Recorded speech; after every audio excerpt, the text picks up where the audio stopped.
ಬಿಡುಗಡೆ ಮಾಡ್ತದಂತೆ ಬೇಕಾಯ್ತು ನಮ್ಮ ಸೇವಾ ಪ್ರತಿನಿಧಿಗಳಿಗೆ ಎತ್ತಬೇಕು ಅಂತ ಅಕ್ಕಲು ಸಂಘರಡೆ ಸಂಪೂರ್ಣ ಸುರಕ್ಷಾ ನೋಂದಣಿ ಮತ್ತು ಅಂಚಿನ ಕಾರ್ಯಕ್ರಮ ಮಾಡ್ತಾರೆ ಅಂಚೆ ಇಲ್ಲೇ ಮಟ್ಟ ಮಾಡ್ಕೊಂಡಾಗಲ್ಲ ಒಂದು ನಮ್ಮ ದುಮ್ಮೆ ಇಲ್ಲೇ ನೆನಪಾಡು ನಮ್ಮ ರವೀಂದ್ರ ಮಾಸ್ಟರ್ ಬಂದು ಇನ್ನೊಂದು ಕಾರ್ಯ ಬಿಡುಗಡೆ ಮಾಡ್ತಾರೆ ನನಗೆ ಮಸ್ತ್ ಕೊರ್ಲು ಒಂದು ದಿವಸ ಮಾಸ್ಟರ್ ಇದೆ ಅಂಚೆನೆ ಪ್ರಾರಂಭ ಮಾಡಬೇಕು ಅಕ್ಕಲೆ ಹಿಡಿದು ಸ್ಟಾರ್ಟ್ ಮಾಡ್ಬೇಕು ಉದ್ದೇಶ ಇದೆ ಇದು ಸುರುಕಾದ ನಮ್ಮ ಜಯಕ್ಕೆ ಸುಟ್ಟು ಬಿಡುವೆವು ಕೀಳುವ ಮನೆಗಳೆಲ್ಲವನು ಒಟ್ಟಾಗಿ ಸೇರಿ ಹೊಸ ಹುಟ್ಟು ಪಡೆಯುವೆವು ಕಟ್ಟುವೆವು ಕಂಕಣವ ನಮ್ಮ ಅಭ್ಯುದಯಕ್ಕೆಂದು ಕಟ್ಟುವೆವು ಜ್ಞಾನದ ದ್ವಾರಗಳನ್ನು ಕಷ್ಟ ಎಷ್ಟೇ ಬರಲಿ ಕುಗ್ಗಿ ಕುಸಿಯುವುದಿಲ್ಲ ದೈವದಿಟ್ಟೆಯು ದಾರಿ ತೋರಲೆಂದು ಜ್ಞಾನವಾಣಿ ಅರಿದು ಮಾನವತೆ ಅರಳಿ ಕಂಬೆರೆಯಲಿ ಮತಿಯ ಕೊಳೆ ಕಳೆಯಲಿ ಕಂಬೆರೆಯಲಿ ಮತಿಯ ಕೊಳೆ ಕಳೆಯಲಿ ಕಟ್ಟುವೆವು ಕಂಕಣವ ನಮ್ಮ ಅಭ್ಯುದಯಕ್ಕೆಂದು ಕಟ್ಟುವೆವು ಜ್ಞಾನದ ದ್ವಾರಗಳನ್ನು ಸಿದ್ಧಿ ಸಾಧನೆ ತಪವು ನಮ್ಮ ಉಸಿರಾಗಿರಲಿ ಪರಿಪೂರ್ಣತೆಯು ನಮ್ಮ ಗುರಿಯಾಗಲಿ ನಿಮ್ಮೆಲ್ಲರ ಹಾರೈಕೆ ನಮಗಿರಲಿ ಶುಭವಾಗಲಿ ಬಾಳು ಬೆಳಕಾಗಲಿ ಶುಭವಾಗಲಿ ಬಾಳು ಬೆಳಕಾಗಲಿ. ದುಂಬುಗು ವೇದಿಕೆ ಹಿಡಿದ ಬಿನ್ನೆರನ್ನು ಪರಿಶ್ರಮ ಸ್ವಾಗತ ಮಾಡಿದವರಲ್ಲಿ ನಮ್ಮ ಗೋಲಿಯರ ಒಕ್ಕೂಟದ ಸೇವಾ ಪ್ರಧಾನ ರಾಜು ಈ ಮಂಜುನಾಥ ನಮಃ ಕ್ಷೇತ್ರದ ಮಂಜುನಾಥ ಸ್ವಾಮಿನ ಸ್ಮರಣೆ ಮತ್ತೊಂದು ಪರಮ ಪೂಜ್ಯ ಕಾವಂದಿರಣ ಅಂಚನೆ ಮಾತೃಶ್ರೀ ಹೇಮಾವತಿಯಮ್ಮನ ಆಶೀರ್ವಾದವನ್ನು ಪಡೆಯೊಂದು ಕೊನಾಜೆ ವಲಯದ 2021-2022 ಸಂಪೂರ್ಣ ಸುರಕ್ಷಣೆ ಉದ್ಘಾಟನಾ ಕಾರ್ಯಕ್ರಮ ಈ ನಮ್ಮ ದಿವಂದುಲ್ಲ ಇನ್ನಿತ್ತ ಈ ಅಧ್ಯಕ್ಷ ಸ್ಥಾನವನ್ನು ವಹಿಸನಚಿನಾರು ಶ್ರೀಯುತ ವಿಜಯ ಬಂಗೇರ ಅಧ್ಯಕ್ಷರು ಶ್ರೀ ಕ್ಷೇತ್ರ ಧರ್ಮಸ್ಥಳ ಗ್ರಾಮಾಭಿವೃದ್ಧಿ ಯೋಜನೆ ಕೊಣಾಜೆ ವಲಯ ಬೇರೆಗೆ ವಲಯದ ಪರವಾದ ಅಂಚಿನ ನಮ್ಮ ಮಾತಿನ ಪರದ ಸ್ವಾಗತ ಮಾಡ್ತಂದಲ್ಲೇ ಮಾಡ್ತದೆ ನಮ್ಮೊಟ್ಟಿಗಲ್ಲೇರು ಶ್ರೀಯುತ ರವೀಂದ್ರ ರೈ ನಿವೃತ್ತ ಮುಖ್ಯೋಪಾಧ್ಯಾಯರು ಶ್ರೀರಾಮ ಪ್ರೌಢಶಾಲೆ ಅರೇಕಲ ಬೇರೆಗಲ ನಮ್ಮ ಯೋಜನೆದ ಪರವಾಡು ಅಂಚನೆ ಕೊನಾಜೆ ವಲಯದ ಪರವಾದ ಅಂಚನೆ ಸೇರಿದಂತೆ ಮಾತಿನ ಪರವಾದ ಸ್ವಾಗತ ಮಾಡ್ತಂದಲ್ಲೇ ಅಂಚನೆ ಎಂಗಾಗಿ ಬೆರಿಸಾದ ಯಾಪಲ ಇಂಕಲೊಟ್ಟಿಗೆ ಒಪ್ಪುನಾರು ಇನಿ ಇಂಕಲೊಟ್ಟಿಗೆ ಒಪ್ಪುನಾರು ಶ್ರೀಯುತ ಅಣ್ಣಪ್ಪ PS ಮೇಲ್ವಿಚಾರಕರು ಶ್ರೀ ಕ್ಷೇತ್ರ ಧರ್ಮಸ್ಥಳ ಗ್ರಾಮಾಭಿವೃದ್ಧಿ ಯೋಜನೆ ಕೊಣಾಜೆ ವಲಯ ಬೇರೆಗಳ ನಮ್ಮ ಮಾತಿನ ಪರವಾದ ಸ್ವಾಗತ ಮಾಡ್ತಂದಲ್ಲ ಇನ್ನಿತ ಸುರಕ್ಷಾ ನೋಂದಣಿ ಕಾರ್ಯಕ್ರಮಕ್ಕೆ ಬರ್ತದೆ ಬತ್ತಿನಂಚಿನ ಕೊಣಾಜೆ ವಲಯದ ಗ್ರಾಮ ಸೇವಡಿ ಒಕ್ಕೂಟದ ಪದಾಧಿಕಾರಿಗಳಿಗೆ ಅಂಚಿನ ಸರ್ವ ಸದಸ್ಯರುಗಳ ಈ ಪೊರ್ತರು ಯಾನೇ ತುಂಬ್ರದ್ರ ಸ್ವಾಗತ ಮಾಡ್ತಂದಲ್ಲ ಅಂಚನೆ ಗ್ರಾಮ ಪಂಚಾಯತಿ ಸದಸ್ಯರು ಶ್ರೀಮತಿ ಶಶಿಕಲಾ ಬೇರೆಗಳ ತುಂಬ್ರದೊಡೆ ಯಾನ ಸ್ವಾಗತ ಮಾಡ್ತಂದಲ್ಲ ಸೇವಾ ಪ್ರತಿಬಂಧುಗಳು ಮುಖರೆಲ್ಲ ಈ ಪೊರ್ತರು ಸ್ವಾಗತ ಮಾಡ್ತಂದ್ರು ಒಟ್ಟಿಗೆ ನಮಗೆ ಇಲ್ಲಿ ಪರಿಚಯ ಮಾಡಿದ್ರೆ ಹೊಸ ತೋರಲ್ ಚಾನಲ್ದ ಶ್ರೀಯುತ ಶಿವಪ್ರಸಾದ್ ಬೇರೆಲ್ಲ ಈ ಸಂದರ್ಭದ ಸೋಮಣ್ಣ ಸಂದರ್ಭ ಮಾತನ್ನು ಹೊರಗಡೆ ವೇದಿಕೆಯಿಂದ ಬಿನ್ನರನ್ನೇ ಎದುಕೊಂಡು ಸಮಸ್ಯೆ ದುರ್ಬಗೆ ಒಂದು ಹೆಸರು ದೀಪ ಸದ್ಗಮಯ ತಮಸೋಮ ಜ್ಯೋತಿರ್ಗಮಯ ಮೃತ್ಯೋರ್ಮ ಅಮೃತಂಗಮಯ ಓಂ ಶಾಂತಿ ಶಾಂತಿ ಶಾಂತಿ.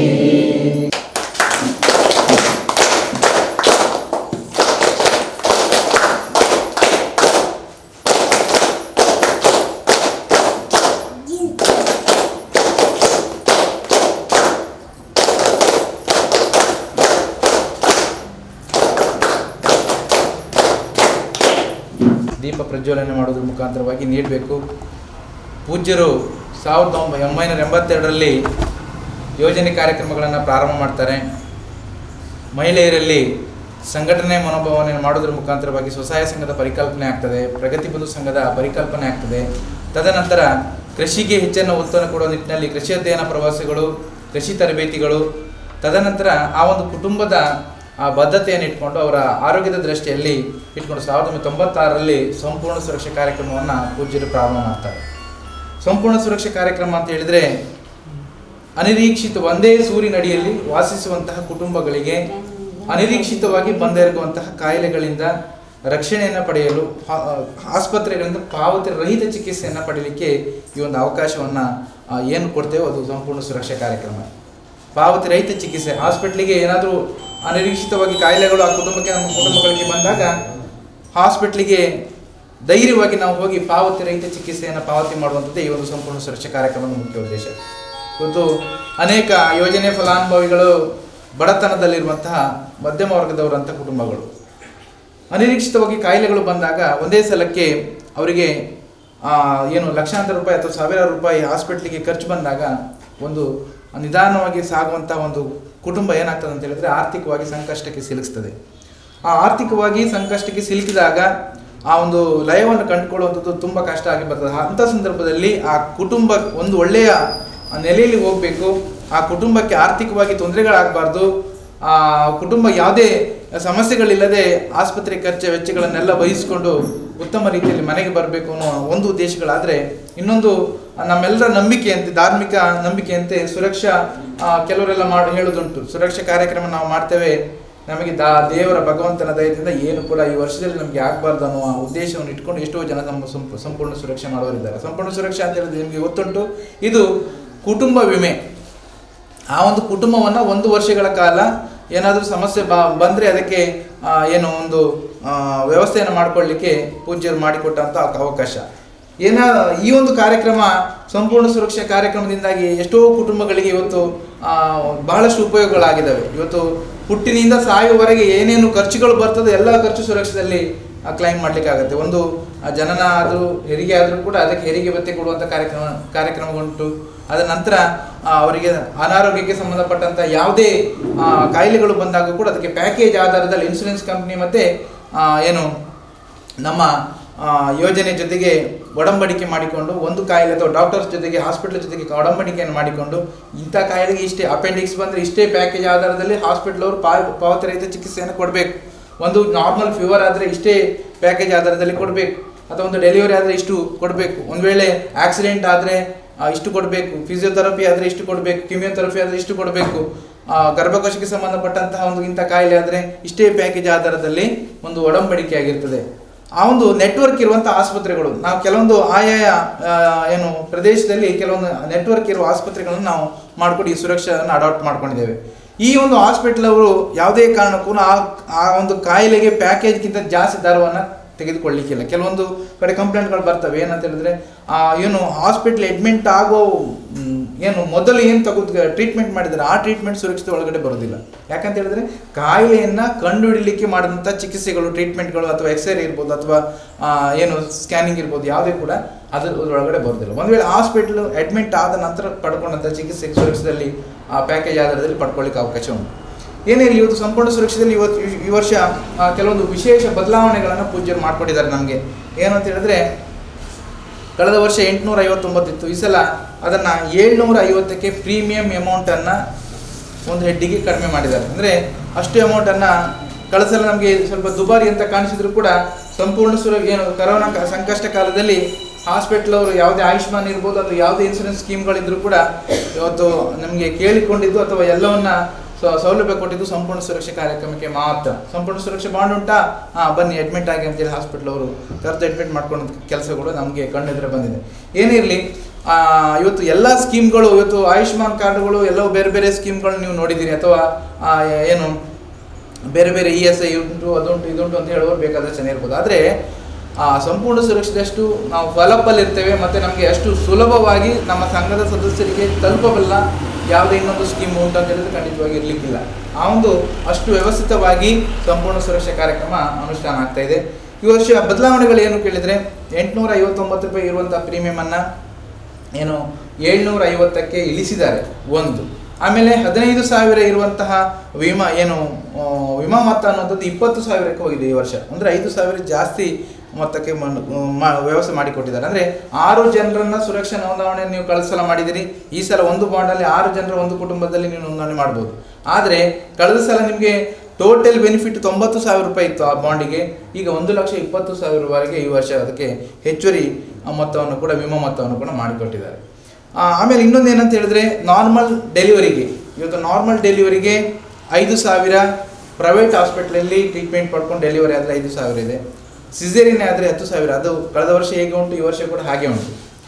ನಂತರ ಒಂದು ವೇಳೆ ಗೌರ್ಮೆಂಟ್ ಹಾಸ್ಪಿಟ್ಲಲ್ಲಿ ನಾರ್ಮಲ್ ಡೆಲಿವರಿ ಆದರೆ ಅವರಿಗೆ ಎಷ್ಟು 2,000, ಸಿಸೇರಿಯನ್ ಆದರೆ 4,000.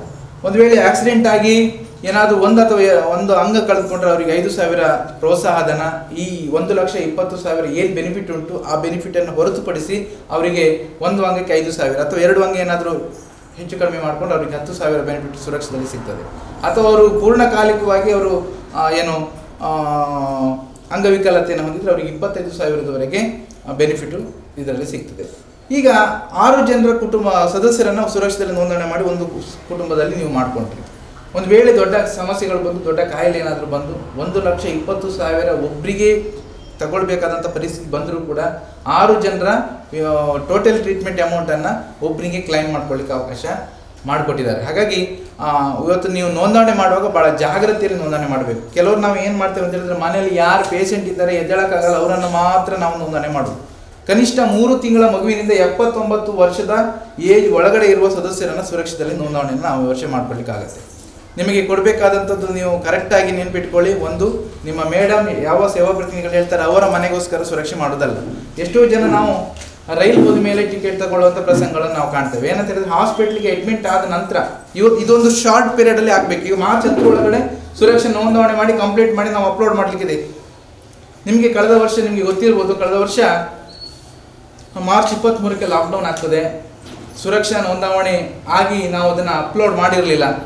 ಆದರೂ ಕೂಡ ಏಪ್ರಿಲ್ 1ರಿಂದ ಟ್ರೀಟ್ಮೆಂಟ್ ಪ್ರಾರಂಭ ಆಗ್ತದೆ. ಏಪ್ರಿಲ್ 1ರಿಂದ ಮಾರ್ಚ್ 31ರ ಮಧ್ಯರಾತ್ರಿವರೆಗೆ ಸುರಕ್ಷಾ ಚಾಲ್ತಿಯಲ್ಲಿರ್ತದೆ 1 ವರ್ಷಗಳ ಕಾಲ. ಕಳೆದ ವರ್ಷ ಏನಾಯಿತು, ಕೊರೋನಾ ಸಮಸ್ಯೆಯಿಂದಾಗಿ ಲಾಕ್ಡೌನ್ ಆಯಿತು. ಪ್ರೀಮಿಯಂ ಅಮೌಂಟನ್ನು ನಾವು LICಗೆ ಸೆಂಡ್ ಮಾಡಲಿಕ್ಕೆ ಆಗಲಿಲ್ಲ. ಆ ಟೈಮಲ್ಲಿ ಎಲ್ಲವೂ ಕೂಡ ಲಾಕ್ಡೌನ್ ಆಗಿರೋದ್ರಿಂದ ಸಮಸ್ಯೆ ಆಯಿತು. ಆದರೆ ಸದಸ್ಯರಿಂದ ನಾವು ನೋಂದಣಿಯನ್ನು ಮಾಡಿ ನಾವು ಏಪ್ರಿಲ್ 1ರಿಗೆ ಲಾಕ್ಡೌನ್ ಹಾಗೆ ಉಂಟು. ಏಪ್ರಿಲ್ 1ರಿಂದ ಅಡ್ಮಿಟ್ ಆದಂಥ ಪೇಷಂಟ್ಗಳಿಗೆ ಸುರಕ್ಷೆ ಕೊಡಲಿಕ್ಕೆ ಆಗ್ತಿರ್ಲಿಲ್ಲ. ಇಲ್ಲದಿದ್ದರೆ ಪೂಜ್ಯರು ಏನು ಮಾಡಿದ್ದಾರೆ ಅಂತ ಹೇಳಿದ್ರೆ ನಿಮಗೆ ಗೊತ್ತಿಲ್ಲ ಅನ್ನುವ ವಿಚಾರಕ್ಕೋಸ್ಕರ ಹೇಳ್ತೇನೆ. 6 ಕೋಟಿ ರೂಪಾಯಿಯನ್ನು ತಮ್ಮ ಕೈಯಿಂದ ಇನ್ಶೂರೆನ್ಸ್ ಕಂಪನಿಗೆ ಕಟ್ಟಿದ್ದಾರೆ. ನಿಮಗೆ ಯಾವಾಗ ಸುರಕ್ಷಾ ಲೋನ್ ಎಂಟ್ರಿ ಆಯಿತು? ಜೂನ್ 1ನೇ ತಾರೀಕಿನಿಂದ ನಿಮಗೆ ಸುರಕ್ಷಾ ಲೋನ್ ಎಂಟ್ರಿ ಆಯಿತು ಕಳೆದ ವರ್ಷದಲ್ಲಿ. ಹಾಗಾಗಿ ಜೂನ್ ನಂತರ ಮತ್ತೆ ಆಗಿದ್ದು ಲೋನ್ ಎಂಟ್ರಿ. ಆದರೆ ಟ್ರೀಟ್ಮೆಂಟನ್ನು ಏಪ್ರಿಲ್ 1ನೇ ತಾರೀಕಿಂದನೇ ಇನ್ಶೂರೆನ್ಸ್ ಕಂಪ್ನಿಗೆ ಕೊಡುವಾಗೆ ಪೂಜ್ಯರು ನಮ್ಮ ಸಂಘದ ಸದಸ್ಯರ ಪರವಾಗಿ ನಿಂತು 6 ಕೋಟಿ ರೂಪಾಯಿನ ಅವರ ಕೈಯಿಂದ ಕಟ್ಟಿದ್ದಾರೆ. ನಂತರ ನಿಮಗೆ ಜೂನ್ ನಂತರ ಅದನ್ನು ಅಮೌಂಟನ್ನು ನೀವು ಕಟ್ಕೊಟ್ಟಿದ್ರಿ ಬಿಡಿ. ಆದರೆ ಆ ಎಲ್ಲ ಕೆಲಸವನ್ನು ಸದಸ್ಯರ ಪರವಾಗಿ ಒಂದು ಕುಟುಂಬದ ಪರವಾಗಿ ಪೂಜ್ಯರು ಅಲ್ಲಿ ನಿಂತು ಕೆಲಸಗಳನ್ನು ಮಾಡಿಕೊಡ್ತಾರೆ. ಇವತ್ತು ಸುರಕ್ಷಾ ನೋಂದಣಿ ಮಾಡಲಿಕ್ಕೆ ಬನ್ನಿ ಅಂತ ಹೇಳಿದ್ರೆ ನಮ್ಮಲ್ಲಿ ಜನರು ಬರಲಿಕ್ಕೆ ಯಾರಿಗೋಸ್ಕರ ಬರಬೇಕು, ಮೇಡಮಿಗೋಸ್ಕರ ಬರಬೇಕು ಅಥವಾ ಸೇವಾ ಪ್ರತಿನಿಧಿಗಳಿಗೋಸ್ಕರ ಬರಬೇಕು ಅನ್ನೋ ಭಾವನೆಗಳನ್ನು ನಾವು ಕಾಣ್ತೇವೆ. ಖಂಡಿತವಾಗಿ ಅದಲ್ಲ. ಇವತ್ತು ಸಂಪೂರ್ಣ ಸುರಕ್ಷಾ ನಿಮಗೆ ಅದರಲ್ಲೇ ಉಂಟು. ಸುರಕ್ಷಾ ಕವಚ ಅದು ಒಂದು ರೀತಿಯಲ್ಲಿ. ಇವತ್ತು ನಮಗೆ ಏನಾದರೂ ನೆಂಟರು ಯಾರಾದರೂ ಬರೋದಾದ್ರೆ ನಮ್ಮ ಮನೆಗೆ ಫೋನ್ ಮಾಡಿಕೊಂಡು ಕೇಳ್ಕೊಂಡು ಬರ್ತಾರೆ. ಕಾಯಿಲೆಗಳು ಹಾಗಲ್ಲ. ಇವತ್ತು ನಮಗೆ ಇರ್ಬೋದು, ನಮ್ಮ ಫ್ಯಾಮಿಲಿ ಚೆನ್ನಾಗಿರಬೇಕು ಅನ್ನೋ ಉದ್ದೇಶವನ್ನು ಇಟ್ಟುಕೊಂಡು ಈ ಸುರಕ್ಷಾ ಕಾರ್ಯಕ್ರಮವನ್ನು ನಾವು ಅನುಷ್ಠಾನ ಮಾಡ್ತೇವೆ. ಈ ಸುರಕ್ಷಾ ಕಾರ್ಯಕ್ರಮವನ್ನು ಅನುಷ್ಠಾನ ಮಾಡಿ ಆದ ನಂತರ ನಮಗೆ ಏನಾದರೂ ಮಧ್ಯದಲ್ಲಿ ಏನಾದರೂ ಸಮಸ್ಯೆಗಳು ಬಂದಾಗ ನಮಗೊಂದು ಧೈರ್ಯ ಇರ್ತದೆ. ನಮಗೊಂದು 1,20,000 ಬಾಂಡ್ ಇದೆ, ನಾವು ಧೈರ್ಯವಾಗಿ ಹಾಸ್ಪಿಟಲಲ್ಲಿ ಅಡ್ಮಿಟ್ ಆಗ್ಬೋದು. ಅಥವಾ ನಮಗೆ ಇದರ ಫಾಲೋಅಪ್ಗೆ ಸುರಕ್ಷಾ ಸಹಾಯಕರಿದ್ದಾರೆ, ಹೆಡ್ ಆಫೀಸಲ್ಲಿ ಸುರಕ್ಷಾ ಡೆಸ್ಕ್ ಇದೆ, ನಾವು ಫಾಲೋಅಪ್ಪಲ್ಲಿ ಇರ್ತೇವೆ. ಒಂದು ವೇಳೆ ಕ್ಲೈಮ್ ಅಲ್ಲಿ ಹಾಸ್ಪಿಟಲಲ್ಲಿ ಆಗಲಿಲ್ಲ ಅಂತ ಹೇಳಿದ್ರು ಕೂಡ ನಾವು ನೆಟ್ವರ್ಕ್ ಇರೋದು ಹಾಸ್ಪಿಟಲ್ಗಳಲ್ಲಿ ಹೋಗಿ ಟ್ರೀಟ್ಮೆಂಟ್ ತಗೊಂಡಾಗ ಅಲ್ಲಿ ಕ್ಲೈಮ್ ಆಗಲಿಲ್ಲ ಅಂತ ಹೇಳಿದ್ರು ಕೂಡ ನಾವು ರಿಎಂಬರ್ಸ್ಮೆಂಟ್ ಮಾಡಿ ಅದನ್ನು ನಾವು ನಿಮಗೆ ಪೇಮೆಂಟನ್ನು ಕ್ಲೈಮ್ ಮಾಡಿಕೊಳ್ಳಿಕ್ಕೆ ಅವಕಾಶ ಮಾಡಿಕೊಡ್ತೇವೆ. ಈ ರೀತಿಯಲ್ಲೆಲ್ಲ ಸುರಕ್ಷದಲ್ಲಿ ಸೌಲಭ್ಯಗಳನ್ನು ಪೂಜ್ಯರು ಮಾಡಿಕೊಟ್ಟಿದ್ದಾರೆ. ಆದರೆ ಈ ಸಲ ನಮಗೆ ಇನ್ನೊಂದು ಅವಕಾಶ ಮಾಡಿಕೊಟ್ಟಿದ್ದಾರೆ. ಏನು ಕೇಳಿದರೆ, ಸುರಕ್ಷದಲ್ಲಿ ನಾನು ಆವಾಗಲೇ ಹೇಳಿದೆ ಪ್ರೀಮಿಯಂ ಅಮೌಂಟ್ 750 ರೂಪಾಯಿ. 750 ರೂಪಾಯಿ ಯಾರ್ಯಾರಿಗೆ ಇವತ್ತು ಸಂಘದಲ್ಲಿ ನೀವು ಈಗ ಇವರು ನೋಂದಣಿ ಮಾಡ್ತಾರೆ. ಇವರು 6 ಜನರನ್ನು ನೋಂದಣಿ ಮಾಡ್ತಾರೆ. ಇವರು ಸಂಘದ ಸದಸ್ಯಗೆ ಹೇಗೆ ಅಂತ ಹೇಳಿದರೆ ಅವರಿಗೆ 605 ರೂಪಾಯಿ ಮಾತ್ರ ಕಟ್ಟಲಿಕ್ಕೆ ಬರ್ತದೆ. ಪ್ರೀಮಿಯಂ ಅಮೌಂಟ್ LICಗೆ 750 ರೂಪಾಯಿ ಕಟ್ಟಬೇಕು. ಆದರೆ ಇವರು ಸಂಘದ ಸದಸ್ಯ ಆದ ಅವರಿಗೆ 605 ರೂಪಾಯಿ ಮಾತ್ರ ಬರ್ತದೆ. ಹೇಗೆ ಕೇಳಿದರೆ ಅವರಿಗೆ 125 ರೂಪಾಯಿ ಸಂಘದಿಂದ ಅವರಿಗೆ ಬರ್ತದೆ. ಸಂಘದವರು ಅವರಿಗೆ ಕೊಡಲಿಕ್ಕೆ ಬರ್ತದೆ. 10 ಜನ ಇದ್ದರೆ 10 ಜನನು ಕೂಡ 125 ರೂಪಾಯಿ ಅವರಿಗೆ ಕೊಡಬೇಕು. ನಂತರ ಇನ್ನೊಂದು ಏನಂತ ಹೇಳಿದ್ರೆ 20 ರೂಪಾಯಿನ ಸಂಸ್ಥೆಯಿಂದ ಪೂಜ್ಯರು ಕೊಡ್ತಾರೆ. 20 ರೂಪಾಯಿ ಅಂತ ಹೇಳಿದ್ರೆ ನಾವು ಸಣ್ಣ ಅಮೌಂಟ್ ಅಂತೇಳಿ ಹೇಳ್ತೇವೆ. ನಮಗೆ ಮೊನ್ನೆ ಕಾರ್ಯನಿರ್ವಾಹಕ ನಿರ್ದೇಶಕರು ಹೇಳುವಾಗ ಹೇಳಿದ್ದಾರೆ ಟೋಟಲಿ 20 ರೂಪಾಯಿ ಹಾಗೆ ನಮ್ಮ ರಾಜ್ಯದಲ್ಲಿ ಎಲ್ಲ ಸದಸ್ಯರಿಗೆ ನಾನು ಕೊಟ್ಟರೆ 89 ಕೋಟಿ ರೂಪಾಯಿನ ಪೂಜ್ಯರು ಅದಕ್ಕೆ ಕೊಡಬೇಕಂತ. 20 ರೂಪಾಯಿ ಲೆಕ್ಕ ಹಾಕಿದರೆ ಇಡೀ ರಾಜ್ಯದಲ್ಲಿರುವಂತಹ 44 ಲಕ್ಷ ಮೆಂಬರ್ ಚಿಲ್ಲರೆ ಇದ್ದಾರೆ ನಮ್ಮಲ್ಲಿ, ಅಷ್ಟು ಜನರಿಗೆ 9 ಕೋಟಿ ರೂಪಾಯಿಯನ್ನು ನಾನು ತೆಗೆದಿಡಬೇಕು ಅಂತ ಹೇಳಿ. ಅಂದರೆ ಇದೆಲ್ಲವೂ ಯಾರಿಗೋಸ್ಕರ? ಸಮಾಜಮುಖಿ ಕಾರ್ಯಕ್ರಮಗಳಿಗೆ ಪೂಜ್ಯರು ಕೊಡುವಂಥ ಕೈಗೊಡುಗೆ. ಅದರ ಜೊತೆಗೆ ಆ ಒಂದು ಕುಟುಂಬದ ಸದಸ್ಯರಿಗೆ 125 ರೂಪಾಯಿ ಸಂಘದವ್ರು ಕೊಡೋದ್ರಿಂದ ಅವರಿಗೆ 145 ರೂಪಾಯಿ ಡಿಸ್ಕೌಂಟ್ ಆದಂಗೆ ಆಗುತ್ತೆ. ಅದರ ಫೆಸಿಲಿಟಿ ಅವರಿಗೆ 20,000 ಫುಲ್ ಅಮೌಂಟ್ ಸಿಗ್ತದೆ, ಅದರ ಎಲ್ಲವೂ ಕೂಡ ಫೆಸಿಲಿಟಿ ಉಂಟು. ಆದರೆ ಅವರಿಗೆ ಕಟ್ಟುವ ಅಮೌಂಟಲ್ಲಿ 145 ರೂಪಾಯಿ ಕಡಿಮೆ ಆಗ್ತದೆ. ಮತ್ತು ಉಳಿದ ಸದಸ್ಯರು ಈಗ ಇವರಿಗೆ ಮಾತ್ರ 145 ರೂಪಾಯಿ ಕಡಿಮೆ ಆಯಿತು, ಇವರ ಗಂಡನಿಗೆ 750 ಬೀಳ್ತದೆ, ಇವರ ಮಕ್ಕಳಿಗೆ 750 ಬೀಳ್ತದೆ, ಮತ್ತು ಉಳಿದವರಿಗೆ ಅಜ್ಜ ಅಥವಾ ಮಾವನಿಗೆ ಎಲ್ಲರಿಗೂ ನಾವು ಅವರನ್ನು ಸೇರ್ಪಡೆ ಮಾಡಿದ್ರೆ 750 ರೂಪಾಯಿ ಬೀಳ್ತದೆ. ಹಾಗಾಗಿ ಸಂಘದಲ್ಲಿರುವಂತಹ ಸಂಘದ ಪ್ರಥಮ ಸದಸ್ಯರಿಗೆ ಮಾತ್ರ 145 ರೂಪಾಯಿ ಡಿಸ್ಕೌಂಟ್ ಅದರಲ್ಲಿ ಆಗ್ತದೆ. ಆ ಒಂದು ವಿಷಯವನ್ನು ನೀವು ಗಮನದಲ್ಲಿ ಇಟ್ಸ್ಕೋಬೇಕು. ಹಾಗಾಗಿ ನಮ್ಮಲ್ಲಿ ಸುರಕ್ಷಾ ಕಾರ್ಯಕ್ರಮಕ್ಕೆ ಸಂಬಂಧಪಟ್ಟಾಗ ನೋಂದಾವಣೆ ಕ್ರಮ ಹೇಗೆ? ಇವತ್ತು ನಾವು ಕೊಡಬೇಕಾದ್ರೆ ಮೇಡಮ್ ಏನು ಕೇಳ್ತಾರೆ ಅಂತ ಹೇಳಿದ್ರೆ, ಒಂದು ಜೆರಾಕ್ಸ್ ಕೊಡಿ, ಒಂದು ರೇಷನ್ ಕಾರ್ಡ್ ಕೊಡಿ ಅಂತ ಹೇಳ್ತಾರೆ. ಜೆರಾಕ್ಸಿಗೆ ಜೆರಾಕ್ಸ್ ತಂದು ಕೊಟ್ಟರೆ ಆಗಲ್ಲ. ನೀವು ಜೆರಾಕ್ಸನ್ನು ಜೆರಾಕ್ಸ್ ಮಾಡಿ ಕೊಡಬೇಡಿ. ನೀವು ಒರಿಜಿನಲ್ ಆಧಾರ್ ಕಾರ್ಡನ್ನು ಒಂದು ಜೆರಾಕ್ಸ್ ಮಾಡಿ ಪ್ರಿಂಟನ್ನು ಅವರಿಗೆ ನಮ್ಮ ಸೇವಾ ಪ್ರತಿನಿಧಿ ಕೇಳಿದಾಗ ಅವರಿಗೆ ಕೊಡಿ. ಸೇವಾ ಪ್ರತಿನಿಧಿಗೋಸ್ಕರ ಸುರಕ್ಷೆ ಮಾಡಲೇಬೇಡಿ. ಸೇವಾ ಪ್ರತಿನಿಧಿ ಕೊಡ್ತಾರೆ ಕೇಳ್ತಾರೆ ಅಂತ ನೀವು ಜೆರಾಕ್ಸ್ ಕೊಡೋದಲ್ಲ. ನೀವು ಕೊಡಬೇಕಾದ್ರೆ ಆ ಜೆರಾಕ್ಸಲ್ಲಿ ಡೇಟ್ ಆಫ್ ಬರ್ತ್ ಕಾಣ್ತದೆ, ಏಜ್ ಪ್ರೂಫಿಗೋಸ್ಕರ ನಾವು ಏನು ಮಾಡುವಂಥದ್ದು, ನಿಮ್ಮ ಆಧಾರ್ ಕಾರ್ಡನ್ನು ತೆಗೊಳ್ಳುವಂಥದ್ದು. ಹಾಗಾಗಿ ನೀವು ಕೊಡುವಾಗ ಏನು ಮಾಡಬೇಕು ಅಂತ ಹೇಳಿದ್ರೆ, ಆ ಡೇಟ್ ಆಫ್ ಬರ್ತನ್ನು ಸರಿಯಾಗಿ ಕಾಣ್ತದಾ ಇಲ್ಲವಂತ ಒಂದ್ಸಲ ಚೆಕ್ ಮಾಡಿ ನಿಮ್ಮ ಮೇಡಮ್ಗೆ ಕೊಡಬೇಕು ಅಥವಾ ನಿಮ್ಮ ಸೇವಾ ಪ್ರತಿನಿಧಿಗಳಿಗೆ ಸರಿಗೆ ಕೊಡಬೇಕು. ಆವಾಗ ಮಾತ್ರ ಏನಾಗ್ತದೆ, ಸರಿಯಾದ ನೋಂದಣಿ ನಾವು ಮಾಡಲಿಕ್ಕಾಗುತ್ತೆ. ನಾವು ಅದನ್ನು ಟ್ಯಾಬಲ್ಲಿ ಫೋಟೋ ತೆಗೆದು ಅಪ್ಲೋಡ್ ಮಾಡಲಿಕ್ಕಿದೆ. ಈ ಸಲ ಫೋಟೋ ತೆಗೆಯುವಾಗ ನಿಮ್ಮ ಡೇಟ್ ಆಫ್ ಬರ್ತಲ್ಲಿ ನಾವು ಎಂಟ್ರಿ ಮಾಡಿದ್ದಕ್ಕೂ ಆಧಾರ್ ಕಾರ್ಡಲ್ಲಿ ವೇರಿಯೇಷನ್ ಇದ್ದರೆ ರಿಜೆಕ್ಷನ್ ಮಾಡ್ತಾರೆ. ಹಾಗಾಗಿ ಮತ್ತೆ ಪುನಃ ನೀವು ಮತ್ತೆ ಕೊಡಬೇಕಾಗಿ ಬರ್ತದೆ. ಹಾಗಾಗಿ ಆ ಆಧಾರ್ ಕಾರ್ಡನ್ನು ಸರಿಯಾಗಿ ಕೊಡಿ. 6 ಜನರದ್ದು ನೀವು ನೋಂದಣಿ ಮಾಡ್ತೀರ ಅಂತ ಹೇಳಿದ್ರೆ 6 ಜನರದ್ದು ಕೂಡ ಆಧಾರ್ ಕಾರ್ಡನ್ನು ನೀವು ಜೆರಾಕ್ಸ್ ಮಾಡಿ ಇವತ್ತೇ ಇಟ್ಕೋಬೇಕು. ಮೇಡಮ್ ಕೇಳಿದಾಗ ನನಗೆ ಇವತ್ತು ಅಲ್ಲಿಗೆ ಹೋಗಬೇಕು, ನನಗೆ ಇವತ್ತು ಇಲ್ಲಿಗೆ ಹೋಗಬೇಕು, ಆಧಾರ್ ಕಾರ್ಡ್ ತೆಗೆದಿಲ್ಲ, ಹೋದ ವರ್ಷ ತೆಗೆದದ್ದು ಮಸಿ ಹಿಡಿದೊಂದು ಉಂಟು ತಗೊಂಡೋಗಿ ಅಂತೇಳಿ ಕೊಡೋದಲ್ಲ.